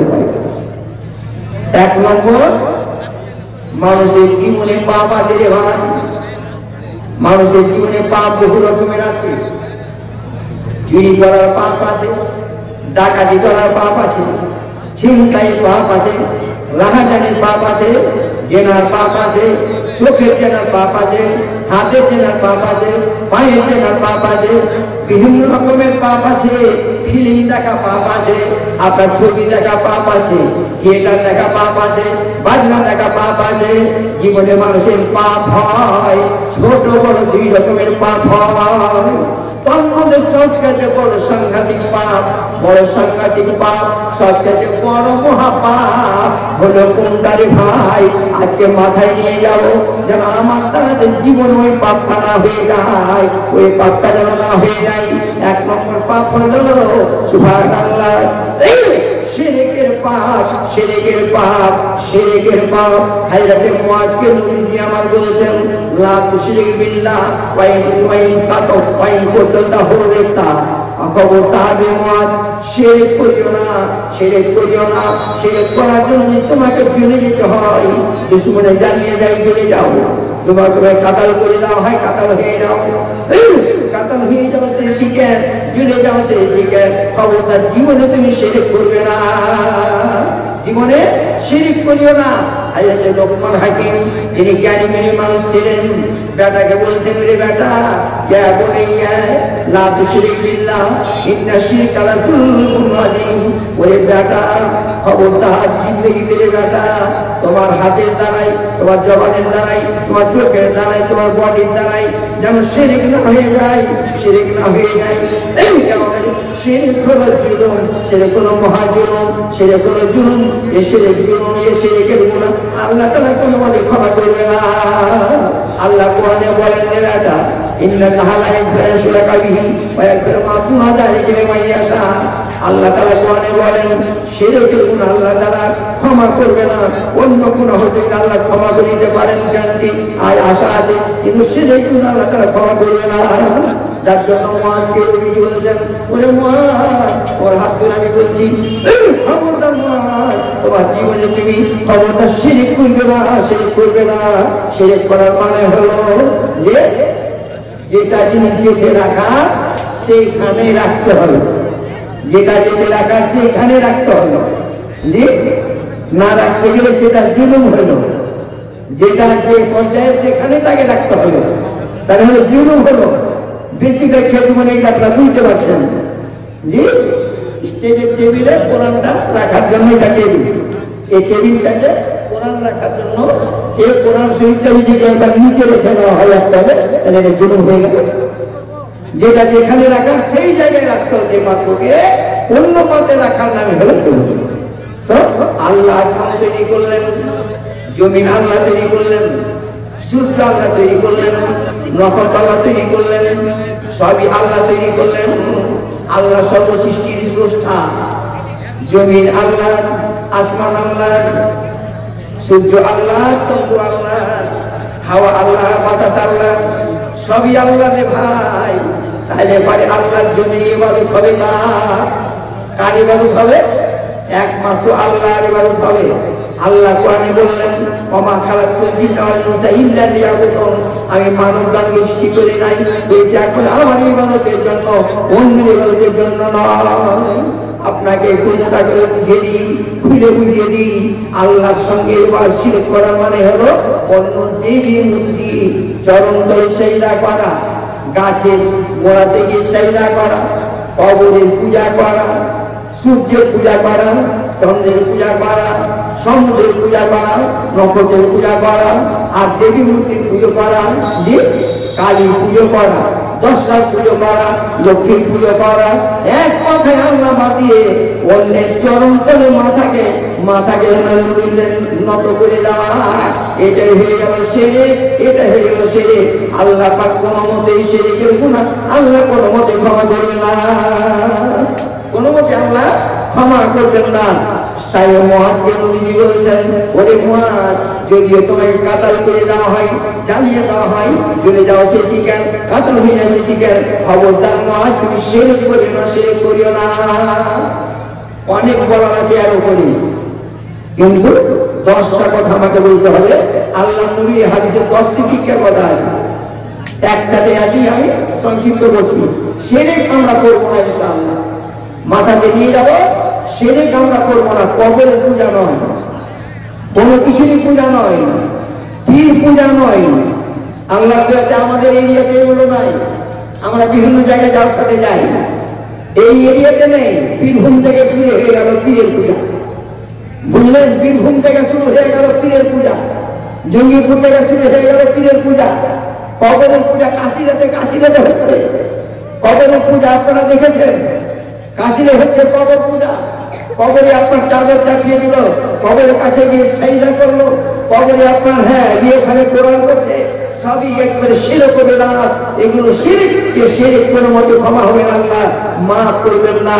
চাও তো আল্লাহর কাছে চাও, নবীর কাছে নয়। চাও তো আল্লাহর কাছে চাও। তুমি নিজের বেদনার কথা প্রকাশ করো আল্লাহর কাছে, তোমার দুঃখ প্রকাশ করো আল্লাহর কাছে, তোমার কষ্ট প্রকাশ করো আল্লাহর কাছে। আল্লাহ দেনেওয়ালা। এই মা বোন, পাথর চাপড়ির মেলাতে আমরা শুনেছি, চোখে দেখেছি, ছেলে যাদের হয় না চললো পাথর চাপড়ির মেলা, ওখানে পীর আছে, পীরের কাছে গিয়ে ছেলে নিবে, নাউজুবিল্লাহ মিন যালিক। পীরের কাছে গিয়ে ছেলে নিবে, আমাকে ছেলে দাও। ছেলে দিতে গিয়ে যা করবে তাই শুনবে, কি আর পীরা বলবো? এইসবগুলো একবারে শিরক, শিরক হারাম, হারাও। এগুলো আল্লাহ ক্ষমা করবে না।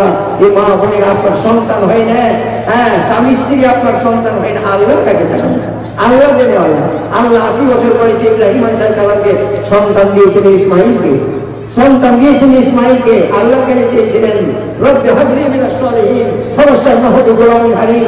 আল্লাহ তুমি আমাকে নেক সালেহ সন্তান দাও। আল্লাহ সুসংবাদ দিয়েছিলেন, ফেরেশতা জিবরাইল যাও ইব্রাহিমকে সুসংবাদ দিয়ে দাও, আমি কবুল করলাম, ওটাকে আমি নেক সন্তান দান করলাম, সালেহ সন্তান দান করলাম, ইসমাঈল আলাইহিস সালাম। আসছে তার কথা। 2 নম্বরে এবার চলে যাচ্ছি মুআজকে। আল্লাহ নবী বলছেন, মুআজকে শুধু বলা নয়, সারা বিশ্ববাসীকে। নবী আমার জানছেন আমি মরে যাব, আমার হাদিসটা আমাকে ফিরে যাবে। এটা আলেমেরা হবে মাদ্রাসায়, মাদ্রাসায় পড়ে আলেম হবে, এই হাদিস পড়ে আলেম হবে। এই হাদিসের শিক্ষা গেলা মানুষের দিকে থাকবে, কেমন পর্যন্ত আমার হাদিস কায়েম থাকবে। আর যার জন্য নবী বলে গেছেন, তুমি যদি দেখে গেলাম তারা পথ কোনো হবে না, হবে না।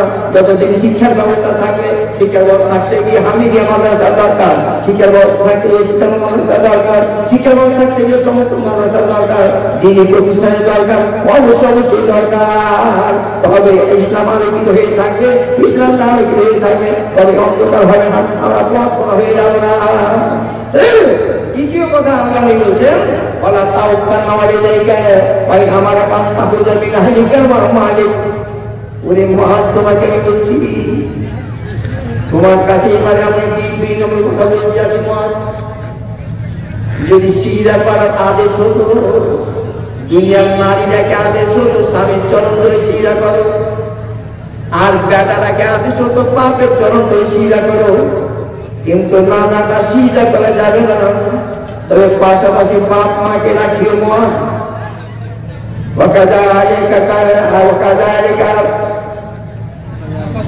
وَقَضَى رَبُّكَ أَلَّا تَعْبُدُوا إِلَّا إِيَّاهُ وَبِالْوَالِدَيْنِ إِحْسَانًا إِمَّا يَبْلُغَنَّ عِندَكَ الْكِبَرَ أَحَدُهُمَا أَوْ كِلَاهُمَا فَلَا تَقُل لَّهُمَا أُفٍّ وَلَا تَنْهَرْهُمَا وَقُل لَّهُمَا قَوْلًا كَرِيمًا। আল্লাহ বলেন, ওরে আমার বান্দারা, ইবাদত একমাত্র আল্লাহর করো, তার পাশে পাশে তোমার বাপ মাকে রাখো। বাপ মা আল্লাহ নয় বটে, কিন্তু আল্লাহ রাজি। তোমার বাপ মা রাজি তো আল্লাহ রাজি, তোমার বাপ মা তোমরা নারাজ তো আল্লাহ নারাজ। তুমি নামাজ পড়ছো রে আব্দুর রহমান, তুমি রোজা করবে আব্দুর রহমান, তুমি দান করবে আব্দুর রহমান, তুমি দান করবে আব্দুর রহিম। তোমার দান কবুল হওয়া নির্ভর করবে আমার কাছে, রোজা কবুল হওয়া নির্ভর করবে আমার কাছে, তোমার ইবাদত নির্ভর করবে আমার কাছে। তোমার ব্যবহারে যদি তোমার পিতা রাজি আছেন তবে, তোমার ব্যবহারে তোমার মাতা রাজি আছেন তবে, হ্যাঁ রেজাল ওয়ালে রেজাল, হ্যাঁ রেজাল রব্বে রেজাল ওয়ালে অসাখার রব্বে সাখার ওয়ালে। আল্লাহ নিয়ে বলে গেছেন বাপ মা যে ছেলের উপরে রাজি, আল্লাহ তার উপরে রাজি, পিতা মাতা তার উপরে নারাজ, আল্লাহ তার প্রতি নারাজ। কাজে করি আমার বান্দারা, তোমরা বাপ মায়ের সঙ্গে সৎ ব্যবহার করি, সদাচরণ করিও। ওয়াকাজা রব্বুক আল্লাহ তাআবুদু ইল্লাহু ওয়া বিল ওয়ালিদাইনি ইহসানা। পিতা মাতার সঙ্গে তুমি সদাচরণ করবে, সৎ ভাব রাখবে, বাপ মায়ের সঙ্গে সৎ ব্যবহার করবে। ইম্মা ইয়াবলুগান্না ইনদাকাল কিবারা আহাদুহুমা আও কিলাহুমা ফালা তাকুল লাহুমা উফফিন ওয়া লা তানহারহুমা ওয়া কুল লাহুমা কাওলান কারীমা। আমি নির্যাতনকারী বলে দিচ্ছি আয়াতে আল্লাহ পাক বললেন, ওরে আমার বান্দারা, আমার ইবাদত তোমরা করো এবং বাপ মায়ের সঙ্গে সদাচরণ করো। পিতা মাতার মেয়ে দুইজনই বার্ধক্যে পৌঁছে গেছে, বয়স্ক হয়ে গেছে, দুইজনের সঙ্গে তোমরা খবরদার উপরে জোরে কথা বলবে না, নরম ভাষা ব্যবহার করবে।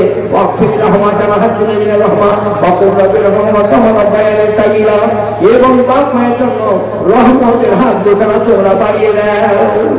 যখন বয়স্ক হয়ে গেছে বাবা মা, আল্লাহর কাছে দোয়া করো, আল্লাহ আমার বাপ মায়ের প্রতি রহম করো আল্লাহ, আমার বাপ মাকে তুমি সুন্দর শান্তিতে রাখো আল্লাহ। যে পিতা মাতা শৈশবকালে আমাকে আমার প্রতি রহম করেছিল, আমার প্রতি দয়া করেছিল, আল্লাহ তুমি পিতা মাতাকে ভালো রাখো, বাপ মাকে আল্লাহ তুমি ভালো রাখো, বাপ মাকে আল্লাহ তুমি সুস্থ রাখো, বাপ মায়ের প্রতি রহম করো মাওলা। পিতা মাতার জন্য দোয়া করে বান্দারা আমার, বাপ মায়ের সঙ্গে চলাচলন করে বান্দারা আমার, তবে আমি আল্লাহ খুশি, আর না করতে গেলে না খুশি। তাই আল্লাহ নিয়ে বলছেন, ওরে মা খবরদার বাপ মায়ের নাফরমানি করবে না।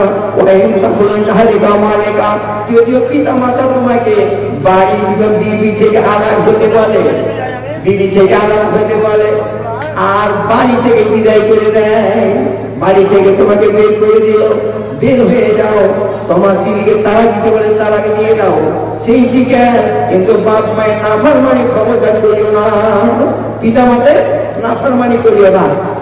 আল্লাহ নবী মুআজকে বলেন, মানে আমাদেরকে নেক্সট সালে সন্তান হতে হবে।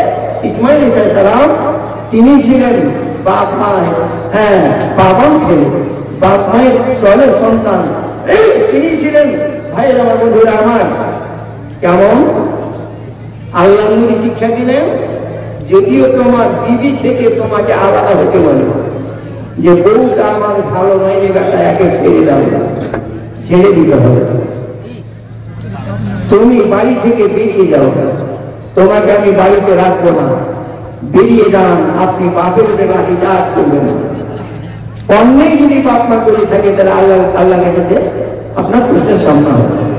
হক যদি কেউ না হক করেছে বাবা, তাইলে আল্লাহর সামনে এসে জবাব দিতে করতে হবে।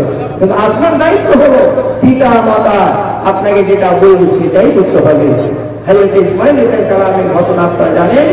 মক্কায় হাজেরার সঙ্গে মা বেটাকে আপনার বেয়াবান জায়গাতে খোলা ময়দানে পিতা মাতা মা বেটাকে হাজেরা এবং ইসমাইলকে দুইজনকে ইব্রাহিম আলাইহিস সালাম মক্কায় রেখে, যেখানে এখন জমজম পানি, আপনার জমজম কুয়া ওই জায়গাতে রেখেছিলেন। আপনারা জানেন, রেখেছিলেন, চলে গেছিলেন নিজের দেশে। একবারে বড় হওয়ার কথা বলছি, যখন বড় হয়েছিলেন আসলেন ইব্রাহিম আলাইহিস সালাম, তখন বিয়ে হয়ে গেছে ইসমাইলের, তখন বিয়ে হয়ে গেছে ইসমাইল আলাইহিস সালাম। তিনি এবার বাড়িতে নেই, বাইরে গেছেন। বাবা আসলেন, বইয়ের বাড়ি, বেটার বাড়ি এসে গেট খুলতে বললেন, সালাম দিলেন, গেটটা খোলা হলো। বৌমা আছে বাড়িতে, বেটাটা বাড়িতে নেই, বৌমা বাড়িতে। এবার ইব্রাহিম সালাম বলছেন, মা কেমন আছো? তখন বৌমাটা ধার্মিকা ছিল না, ধর্মীয় জ্ঞানটা কম ছিল। মা বোন আপনারা এবার শুনবেন, ধার্মিকা ছিল না। মেয়েটা বলে দিল, তখন কষ্টের সময় কোন রকম করে জঙ্গল থেকে কাঠ কেটে আনতেন, দিয়ে আপনার মক্কাতে বাজারে উঠে বিক্রি করতেন, দিয়ে দুটো পয়সা হতো, তাই থেকে খাবার কিনে বাড়ি দিতেন। তো জঙ্গলে কাঠ কাটতে গেছেন, আর বৌমাটা আপনার না খেয়ে আছে। তো এবার ইব্রাহিম সালাম দিয়ে বলছেন, মা কেমন আছো? তিনি পরিচয় দেননি যে আমি ইসমাইলের বাবা। মা কেমন আছে বলে আল্লাহ ভালো রাখেনি, ভালো না, ভালো নেই যেমনই বলে দিন ইব্রাহিম সালামকে সহ্য আর হলো না, বলে আমি চলে যাচ্ছি, তোমার স্বামী আসবে তখন সালামটা আমার দিও আর বলিও যে ঘরের চৌকাঠটা বদল করতে বলে গেছে। একটা বয়স্ক লোক এসেছিলেন, সালাম দিয়ে গেছেন আর ঘরের চৌকাঠটা বদল করতে বলে গেছে। ইসমাইল সালাম জঙ্গল থেকে আসলেন, আসার পরে এবার সংবাদ জানলেন, বউটা বললো যে আপনাকে সালাম জানিয়ে গেছে বয়স্ক মানুষটা এবং ঘরের চৌকাঠটা বদল করতে বলে গেছে। ইসমাইল সালাম তিনি বুঝে গেলেন যে এটা আমার বাবা ছিলেন, আমার বাবা ইব্রাহিম সালাম ছিলেন। তুমি কি বলেছিলে যার তুমি কথা বলে গেছে? আমি তো কিছু এরকম বলিনি। ওই বয়স্ক লোকটা আমাকে জিজ্ঞেস করলেন কেমন আছো মা, কি উত্তর দিয়েছিলেন? আমি উত্তর দিয়েছিলাম আল্লাহ আমাকে ভালো লাগেনি, ভালো নেই, বলে এটাই ভুল হয়ে গেছে তোমার। বাবা ওটা আমার, পিতা আমার আল্লাহওয়ালা মানুষ, আল্লাহর খালিল, আল্লাহর দোস্ত। আমার বাবার সামনে ভাষাটা বাবাকে ভালো লাগেনি, যার জন্য বাবা আমার বলে গেছেন যেন ঘরের চৌকাঠটা বদল করে দেওয়া হয়। তার মানে হলো বিবি আমার, তুমি আজ হইতে আমার জন্য হারাম, তুমি আমার আর বিবি নও, আমাকে তোমাকে ছাড়তেই হবে, ছাড়তেই হবে। তুমি আমার বাড়ি থেকে বিদেশে চলে যাও, তোমাকে আমি তালাক দিয়ে দিলাম, তোমাকে রাখা যাবে না। আমার বাবার আদেশ আমাকে পালন করতে হবে। আল্লাহ নিয়ে বলে গেছেন তোমার বিবি থেকে তোমাকে আলাদা হতে বলে, সেই থেকে আলাদা হয়ে যাও, বিবিকে তালাক দিয়ে দাও। তুমি বাপ মায়ের নাফরমানি খবরদার করবে না। উনি বিবি আমার, যাও তুমি চলে যাও, তাকে তালাক দিয়ে দেওয়া হলো। এবার পুনরায় আবার দ্বিতীয় বিয়ে করলেন ইসমাইল। ইব্রাহিম সালাম আবার আসলেন, এসে দেখছেন তো ফের গেট বন্ধ আছে, ইসমাইল নেই বাড়িতে। ইব্রাহিম সালাম তিনি জিজ্ঞেস করছেন আর সালাম দিলেন। সালাম দেওয়ার পরে মা কেমন আছো? তখন এই মেয়েটা বলে দিল, এই বউটা বলে দিল আলহামদুলিল্লাহ আলা কুল্লি হাল, আল্লাহ আমাকে বিহারে রেখেছেন, আলহামদুলিল্লাহ করছি। আল্লাহ আমাকে সুস্থ রেখেছেন, আল্লাহ আমাকে বাঁচিয়ে রেখেছেন। ও আব্বা জান, আল্লাহর শুকরিয়া আমি জ্ঞাপন করছি। এই ভাষা যখন ইব্রাহিম শুনলেন তখন বলে এলেন মা আমি বাড়িতে চলে যাচ্ছি মা, আমার তোমার স্বামী যখন আসবে মা আমার সালামটা দিয়ে দিও এবং বলিও যে এই ঘরের চৌকাঠটার সেবা নিতে বলেছে, এই চৌকাঠটার সেবা নিতে হবে, ঘরের চৌকাঠটা যেন সেবা নেয়, ইসমাইল তোমার স্বামী যেন সেবা নেয়। এইটা শুনলেন সব কিছু। সাব্বাস বিবি আমার, তুমি যে এই কথা উত্তর দিয়েছো আলহামদুলিল্লাহ আলা কুল্লি হাল, এতে আমার বাবা ছিলেন, বাবা তোমার এই ব্যবহারে খুশি হয়েছেন, মুগ্ধ হয়েছেন। চৌকাঠটা সেবা নিতে বলেছেন মানে তোমাকে নিয়ে আমাকে ঘর সংসার করতে বলেছেন, বুঝতে পারলেন? তো এটা হলো বাপ মায়ের বাবা ছেলে। আল্লাহ নিয়ে বলছেন মা পিতা মাতা সেবা করো, নাফরমানি তার করো না, খবরদার নাফরমানি করো না। কারণ ভাইরা একটু মাঝখানে একটু দোয়া দিন।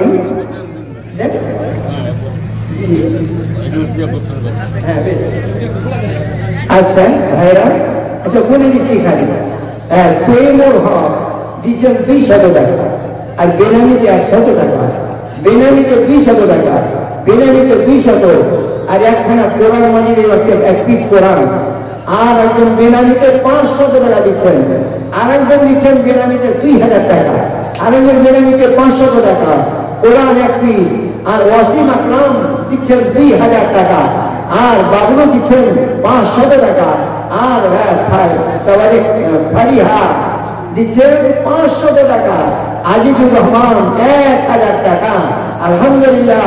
আর মানজারুল আলম মিটা দিচ্ছে 1500 টাকা আলহামদুলিল্লাহ, 1500 টাকা। মানজারুল আমার মিটা দিচ্ছে 1500 টাকা, বেনামিতে 400 টাকা। আর মাহমুদুল হাসান 200 টাকা।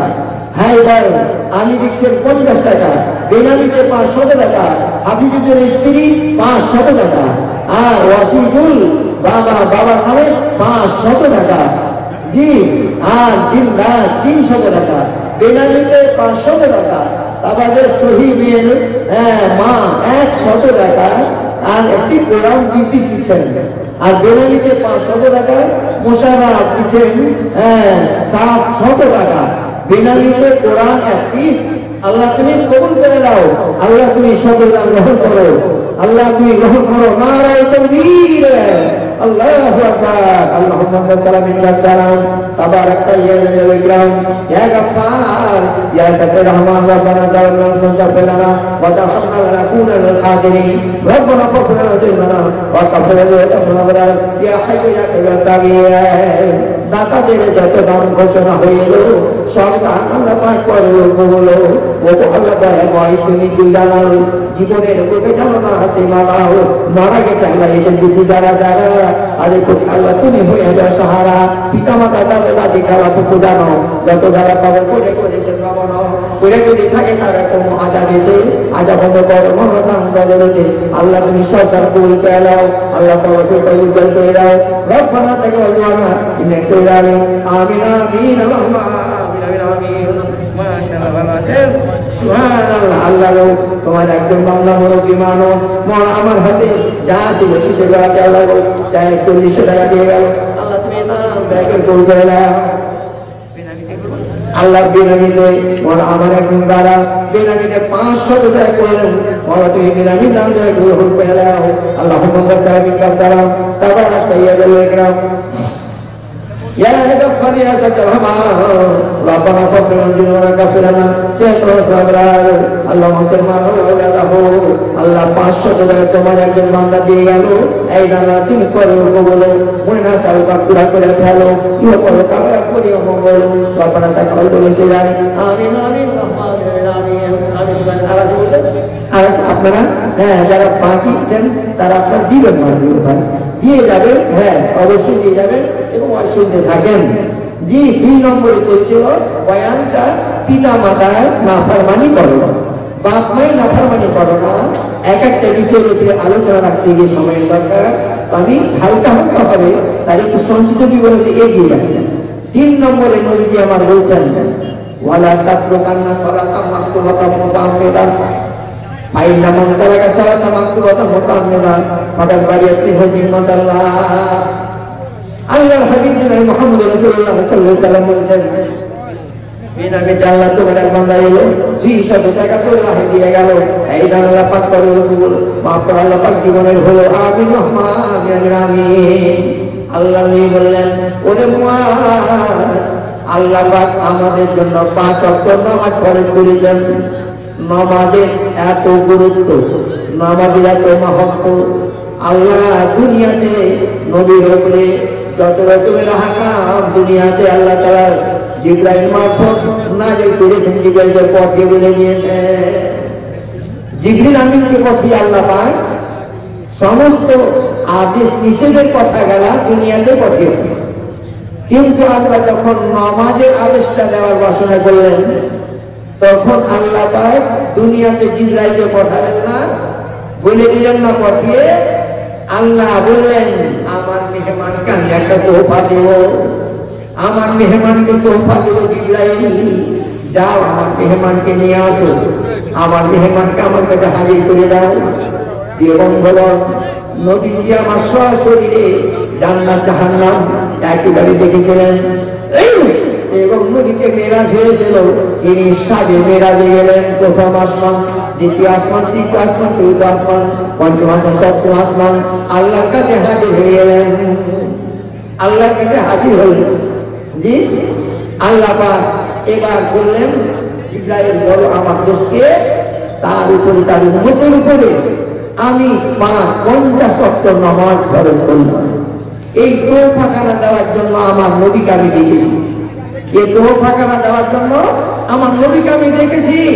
অন্যান্য আপনার হুকুমের কথা দুনিয়াতে জিবরাইলকে পাঠিয়ে আল্লাহ তাআলা করে দিয়েছেন, কিন্তু আল্লাহ পাক তোহফা হিসাবে নামাজকে আল্লাহর কাছে আপনি গুরুত্ব দেবে মেহমান রূপে নবীকে বরণ করে সপ্ত আসমানে এই তোহফা দান করছেন।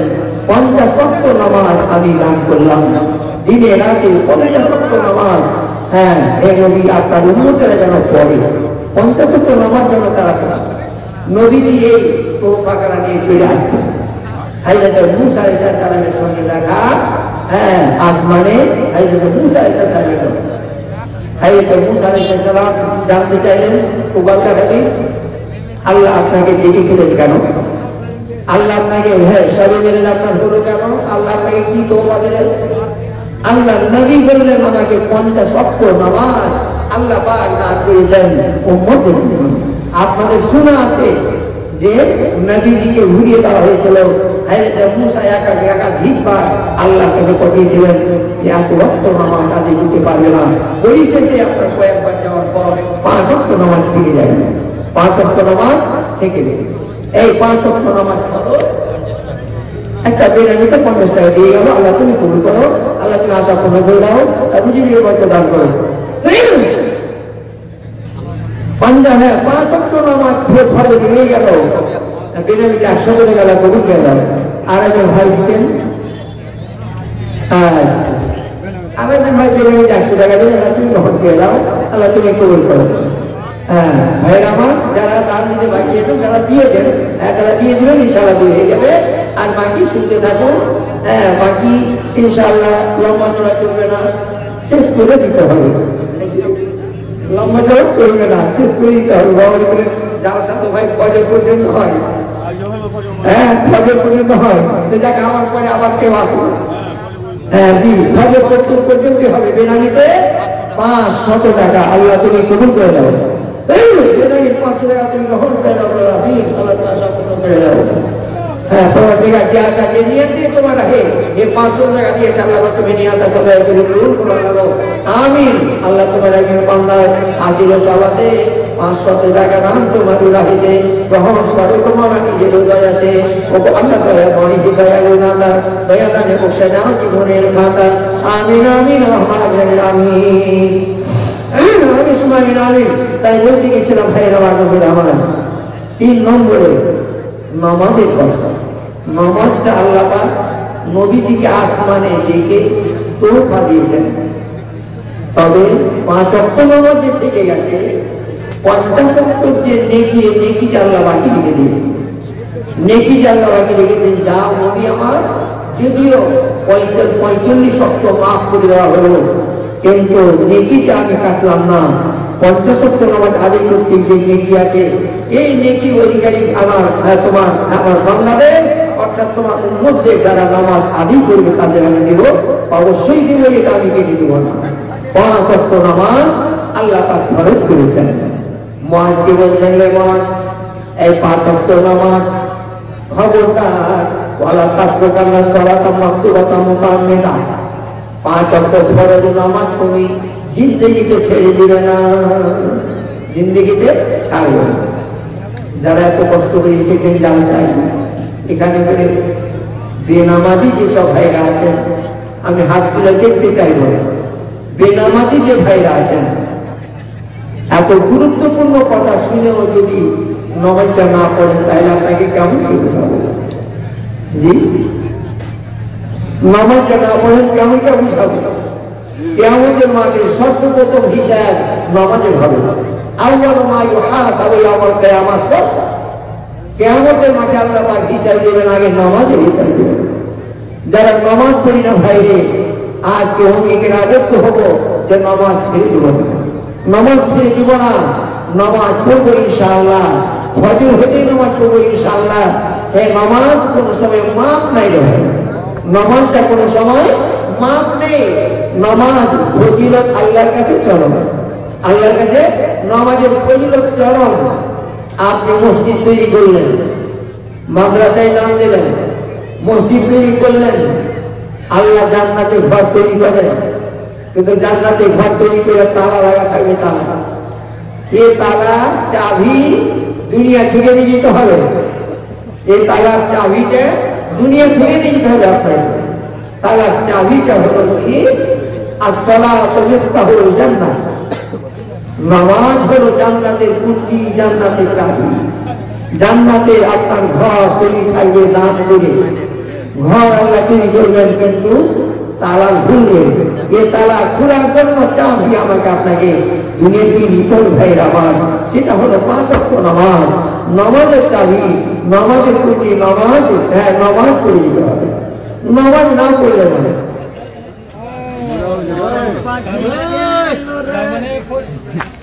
হ্যাঁ ইশারা করছে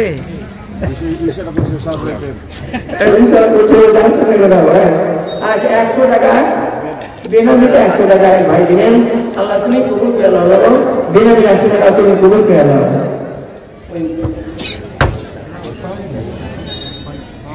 এমনি সাহাবি বোতলের পানি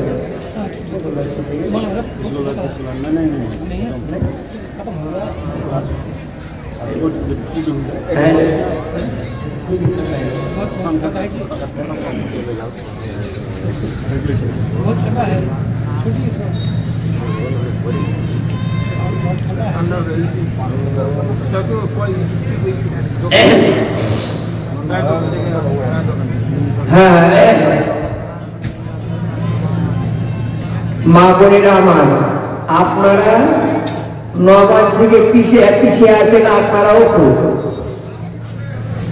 বললা যেমন হ্যাঁকড়া তেমন হেঁকড়ি যেমন পানিসার তেমনি লাগবে স্বামী ওই রকম মোবাইলওয়ালা আর দিদি ওই রকম মোবাইলওয়ালা নমাজের দিকে খেয়ালটা খুব কম ভাইয়ের আমার আল্লাহ হস্তে আপনারা যারা নামাজ পড়ি না নামাজ পড়বো আল্লাহ বললেন ওরে মুআজ তুমি খবরদার 5 ওয়াক্ত নামাজ ছেড়ে দিবে না খবরদার নামাজ ছেড়ে দিবে না নামাজ আল্লাহ পাক ফরজ করেছেন যারা নামাজ ছেড়ে দেয় আল্লাহ পৃথিবীর বুকে যত প্রাণী তৈরি করেছেন ওমা মিন দাব্বাতিন ফিল আরদি ইল্লা আলাল্লাহি রিজকুহা পৃথিবীর বুকে এমন কোনো প্রাণী নেই যারা হারের দায়িত্ব আল্লাহ নেই কিন্তু ওই ব্যক্তির উপর থেকে আল্লাহ দয়া উঠে যায় ওই বাড়ি থেকে দয়া উঠে যায় যে লোকটির ভিতরে নামাজ নাই যারা নামাজ আদায় করে না আল্লাহর যে দায়িত্ব আছে তাকে হাত দেওয়ার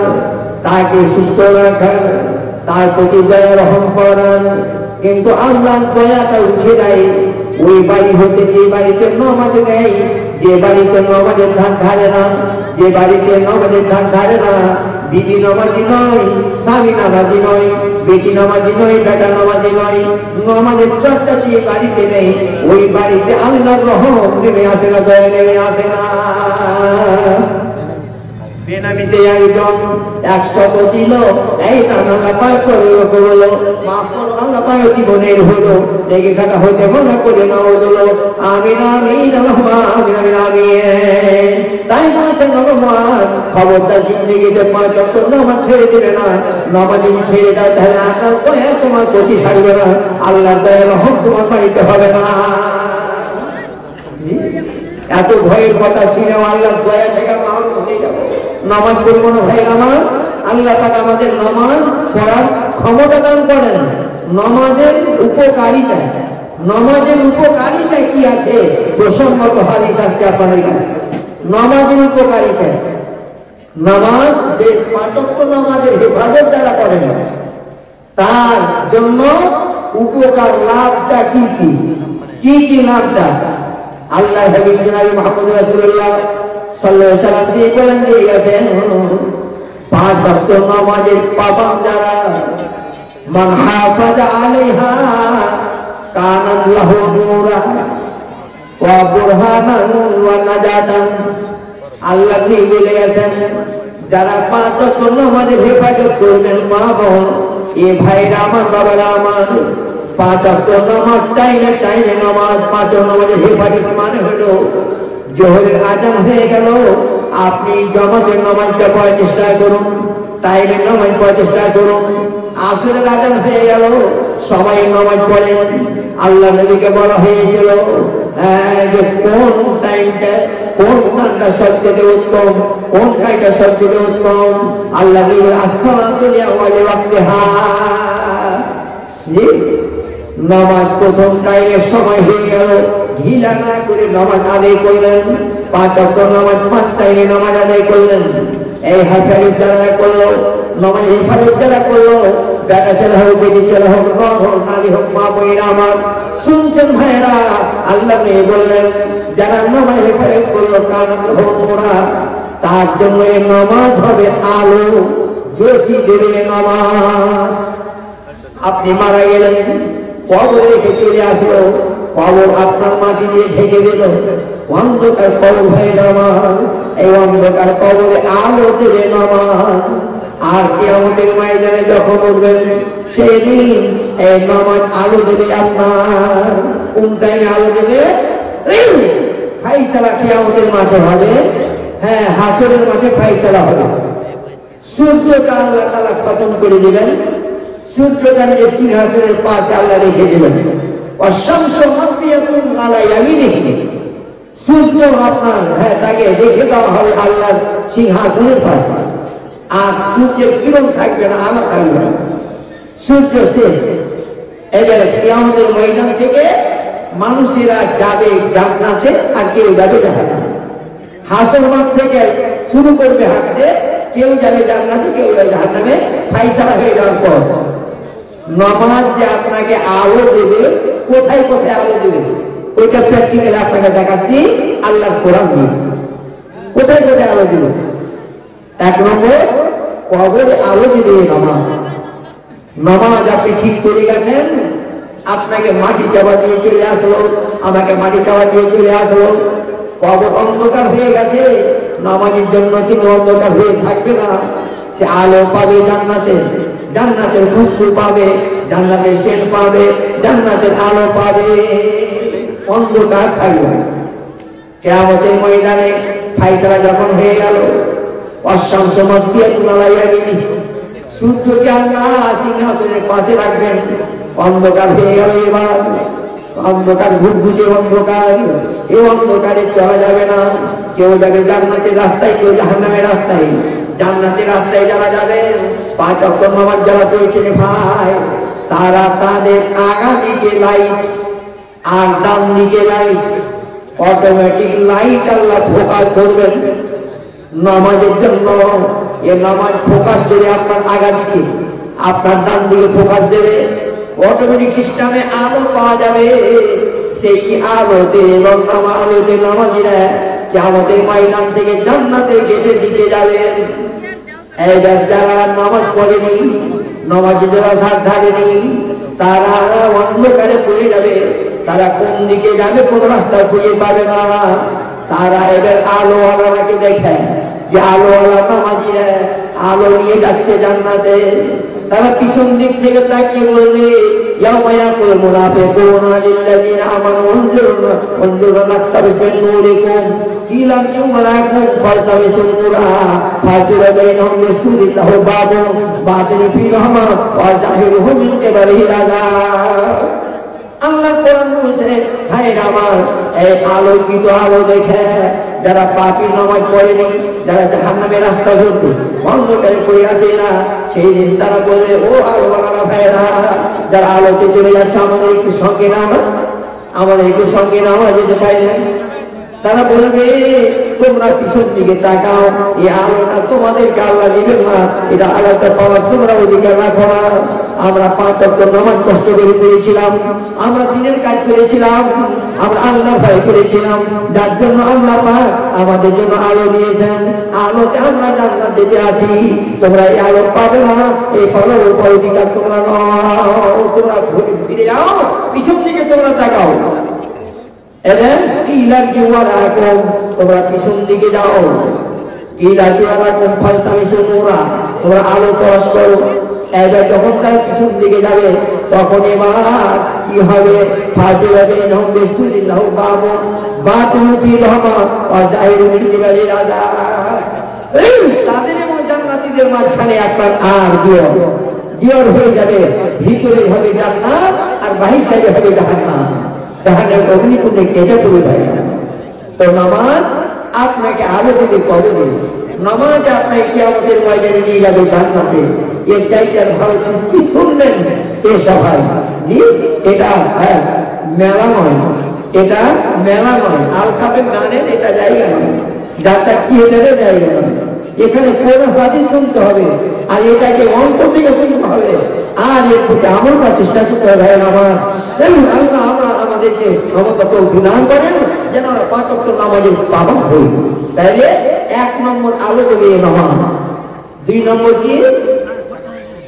বুরহানান, দলিল হবে নামাজ। দলিল দলিল হবে নামাজ। কিয়ামতের ময়দানে আল্লাহ পাক জান্নাতের টিকিট তৈরি করবেন, জাহান্নামের টিকিট তৈরি করবেন। নর নারী সকলের টিকিট আপনার তৈরি হবে, জান্নাত জাহান্নামের টিকিট হবে। এই টিকিটটা আল্লাহ তাআলা উড়িয়ে দেবেন। যাদের জান্নাতের টিকিট তাদের টিকিট সামনে দিক দিয়ে ডান হাতে লাগে, আর যাদের জাহান্নামের টিকিট তাদের পিছন দিক দিয়ে বাম হাতের টিকিট ধরবে। এবারে টিকিট দেওয়ার সময়, এই টিকিট দেওয়ার সময় দলিল হবে নামাজ। যারা 5 ওয়াক্ত নামাজ পড়ে গেছি ভাইরা, এ মায়েরা বোনের আমার, কিয়ামতের ময়দানে আপনার ডান হাতে দলিল আসবে। জান্নাত যাওয়ার দলিল এটা, জান্নাত যাওয়ার দলিল এটা। জান্নাত যাওয়ার দলিল পেয়ে আপনি জান্নাতে যাবেন। ওয়ান্না জান্নাত এবং আমাকে হবে জান্নাত যাওয়ার জারিয়া, জাহান্নাম থেকে বাঁচার পথ, জাহান্নাম থেকে বাঁচার পথ হলো কি নামাজ। আল্লাহ নবী জনাব মুহাম্মদ রাসূলুল্লাহ সাল্লাল্লাহু আলাইহি ওয়াসাল্লাম তিনি বলে গেছেন, 3 নম্বর উপদেশ দিচ্ছেন মুআজকে, বলে মুআজ নামাজ ছেড়ে দিও না, নামাজ ছেড়ে দিও না, নামাজ ছেড়ে দিও না। প্রিয় বন্ধুগণ, নামাজের উপরে বয়ান দিতে গেলে পরে অনেক সময় লেগে যাবে। আমি আগে বাড়ছি, 4র্থ নম্বরে চলে যাচ্ছি। আল্লাহর হাবিব জনাব মুহাম্মদ রাসূলুল্লাহ সাল্লাল্লাহু আলাইহি ওয়াসাল্লাম তিনি বলেছেন, ওয়ালা তাশরিবান্না খামরা।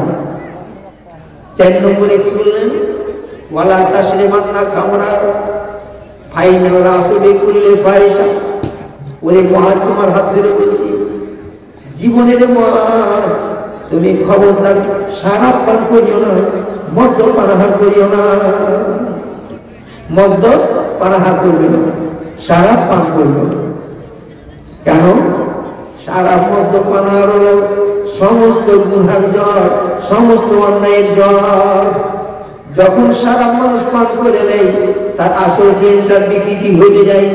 তখন সে বুঝতে পারে না এটা আমার মা, বুঝতে পারে না এটা আমার বাবা, বুঝতে পারে এটা আমার বোন, বোন কি মা কি।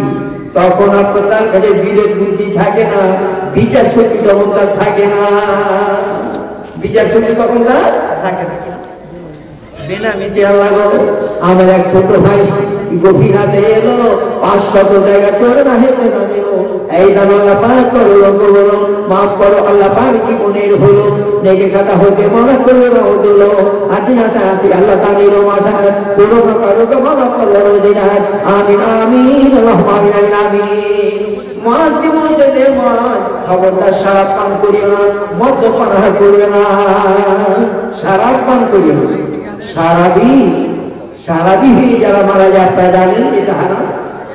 আল্লাহ শরাবকে মদকে হারাম করলেন, এটা পরিষ্কার হারাম। ইন্নামাল খামরু ওয়াল মাইসির, মদ এবং জুয়া একে আল্লাহ হারাম করলেন।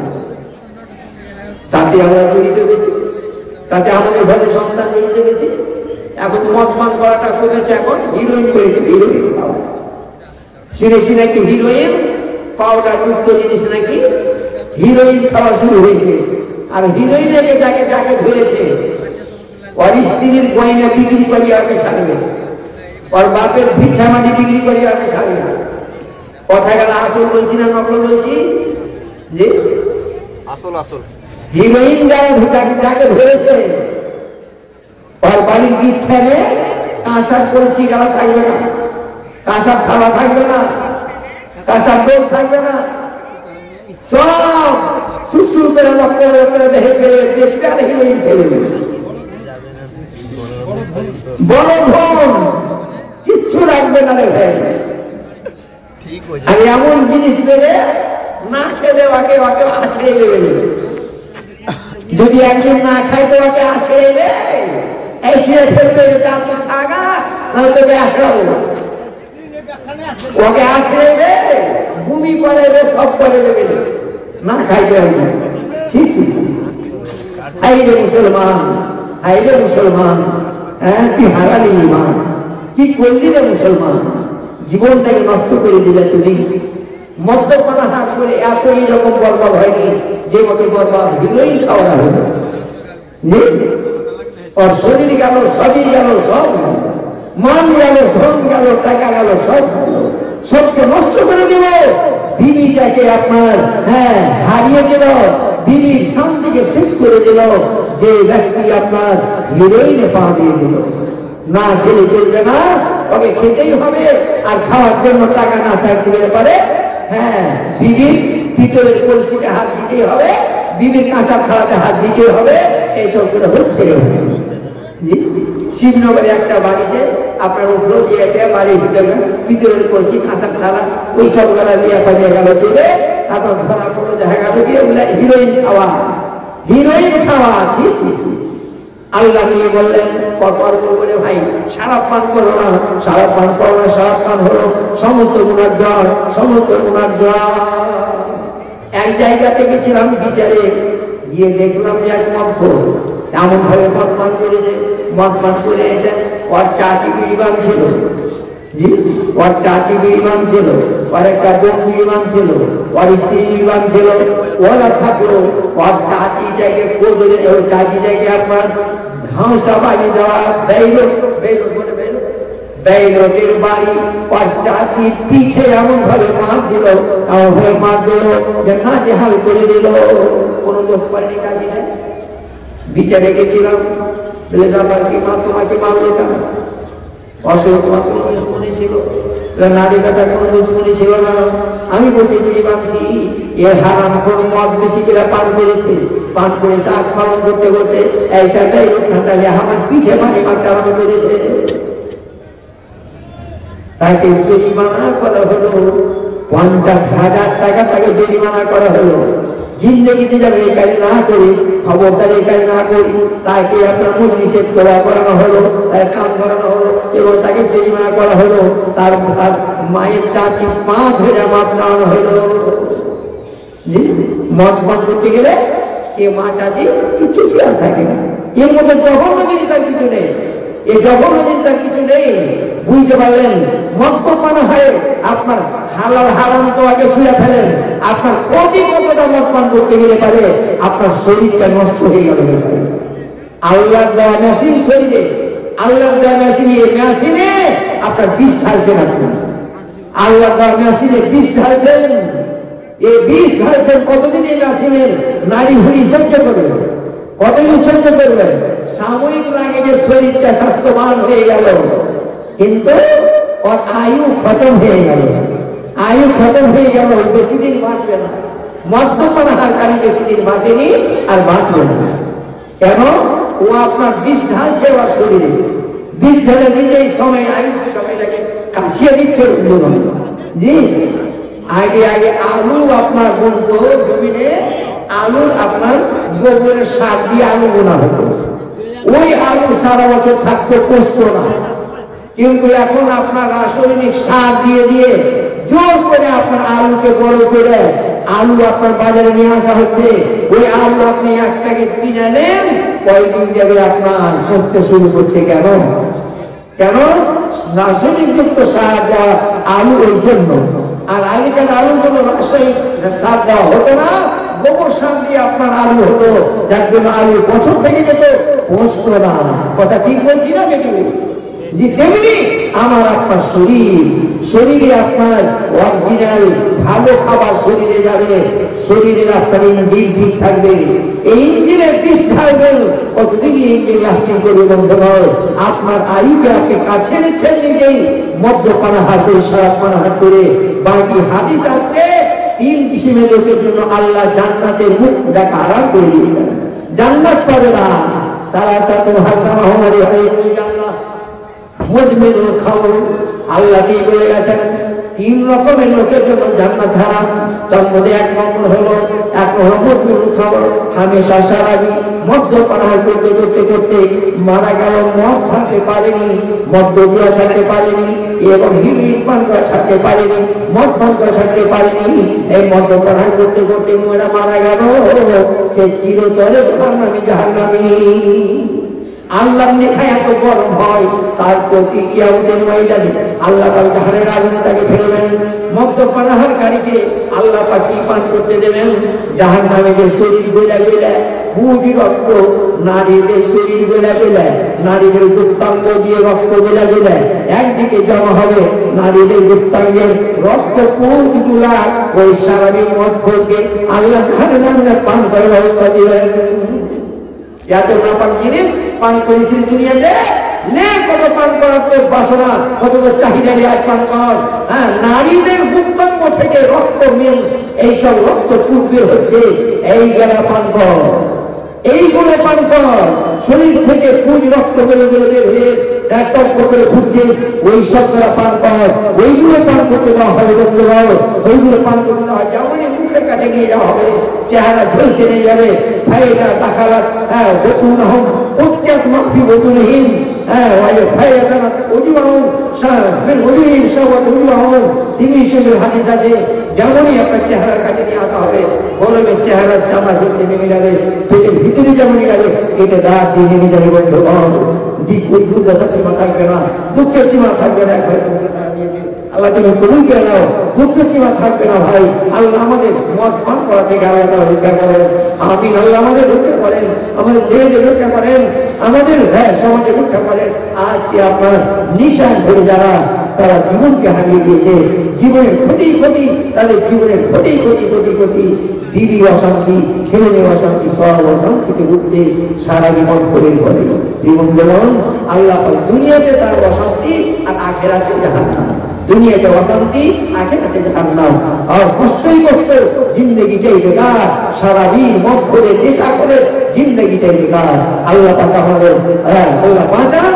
আল্লাহ তুমি মুসলিম নেশাখোর ভাইদেরকে আল্লাহ তুমি রক্ষা করো, তাদের তুমি জ্ঞান দাও। আল্লাহ বলে তারা না পান করে ছেড়ে দেয়, যেন আল্লাহ ছেড়ে দেয়, তোবা করে ফিরে আসুন। যতদিন সূর্যটা পূর্ব দিকে উঠছে রে ভাই, ততদিন পর্যন্ত আমার আপনার গুনাহকে মাফ করার আল্লাহ তাআলা তার রাস্তা খুলে রেখেছেন।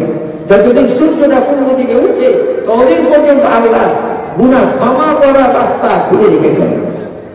আর যখন সূর্যটা পশ্চিম দিকে উঠে যাবে, আর ক্ষমা হওয়ার দরজা থাকবে না, বন্ধ হয়ে যাবে। সূর্য আল্লাহর হুকুমে পূর্বে উঠছে ভাই, প্রত্যেক দিন আল্লাহ অর্ডার করেন পূর্বে উঠে যায়, যার জন্য পূর্বে উঠে পশ্চিম দিকে সূর্য ডোবে। একদিন এমন হবে আল্লাহ বলবেন, এই সূর্য খবরদার আর পূর্বে যাবি না, পূর্ব দিকে যাবি না, পশ্চিম দিকে উঠে যা। সূর্য আপনার পশ্চিম দিকে উঠে যাবে, যেমনই উঠে যাবে বাস্তবার দরজা বন্ধ।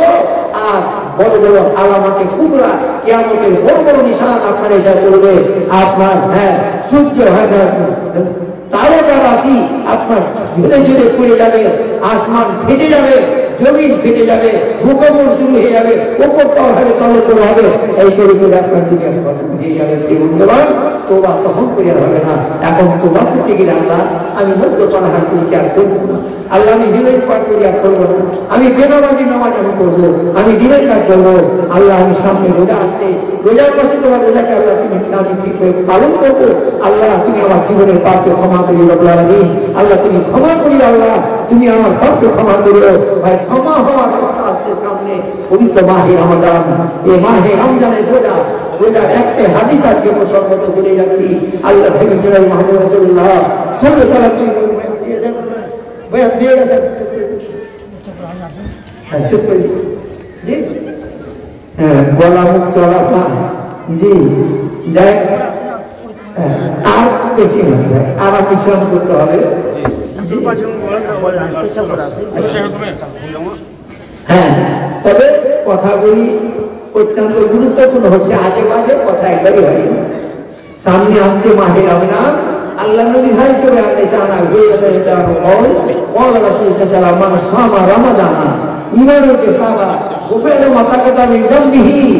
আল্লাহ নবী বলে গেছেন, আবু হুরায়রা নবী হাদিস তিনি বলছেন, যারা পবিত্র মাহে রমজানের রোজাকে ঠিকভাবে পালন করবে আল্লাহ রাজি করার জন্য, আল্লাহ তার পূর্বেকার গুনাহকে ক্ষমা করে দিবেন।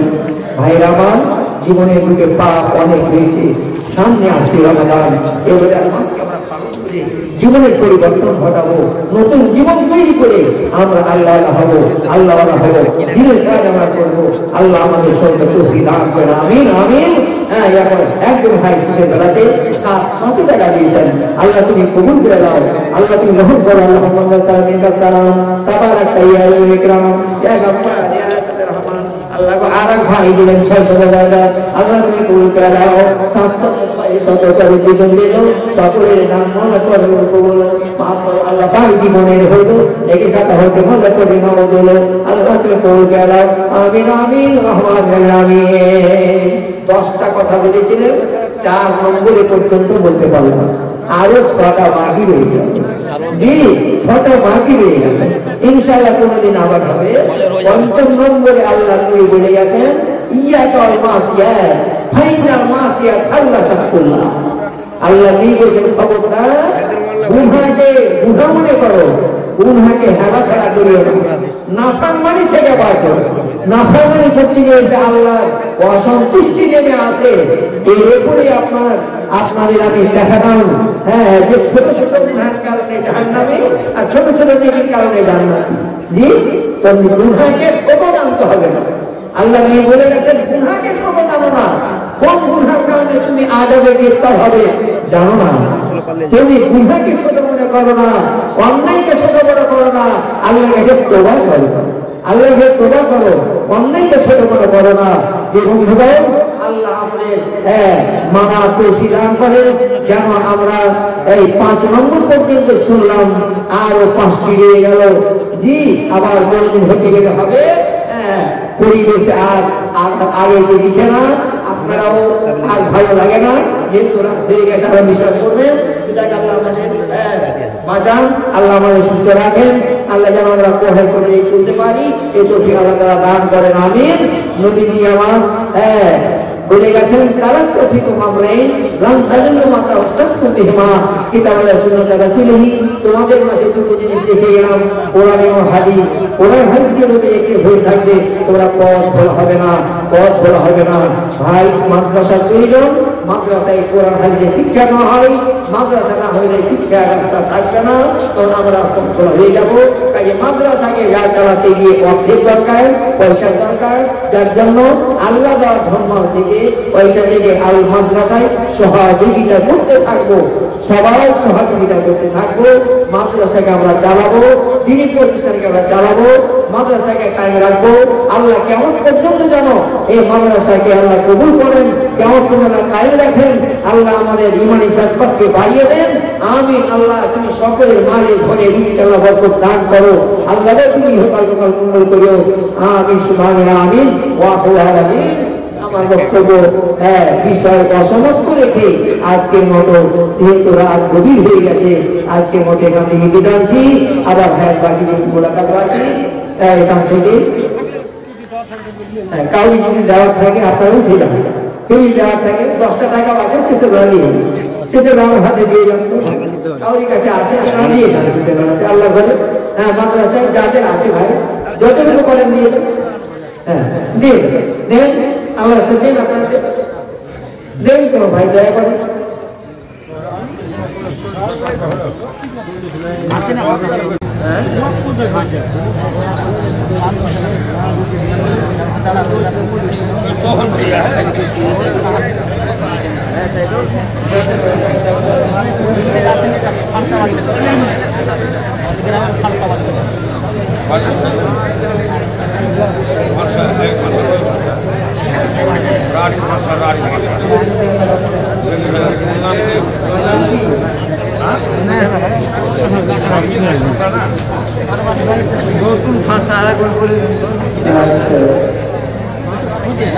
আসসালামু আলাইকুম ওয়া রাহমাতুল্লাহ। আমার ভাগ্যে সর্বপ্রথমে হারিয়ে যাওয়া খবর, আল্লাহ সবই ভাগ্য হারিয়ে এসেছি। আল্লাহ কি নাম? তোমার নাম কি? সাবিনা সুলতানা নাম। সাবিনা সুলতানা নাম মেয়েটির বাবার বাড়ি হলো ফারসা। বাড়ি ফারসা, বেড়াতে এসেছিল ভবানীপুর সেনপুর বাড়ি।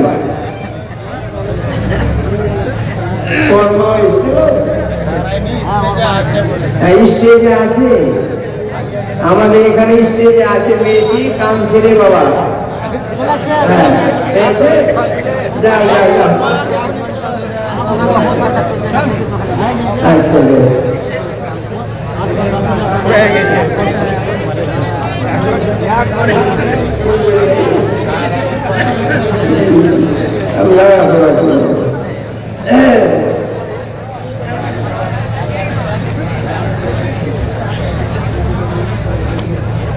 আবার একটু ভালো করে সালাম দিয়ে আমি আপনাদের জানাশোনা মানুষ খুতবা শুরু করছি, আপনারা সকলে অন্তর হইতে আমার সালামের উত্তর দিয়ে আমি কৃতজ্ঞ করুন। আসসালামু আলাইকুম ওয়া রাহমাতুল্লাহ।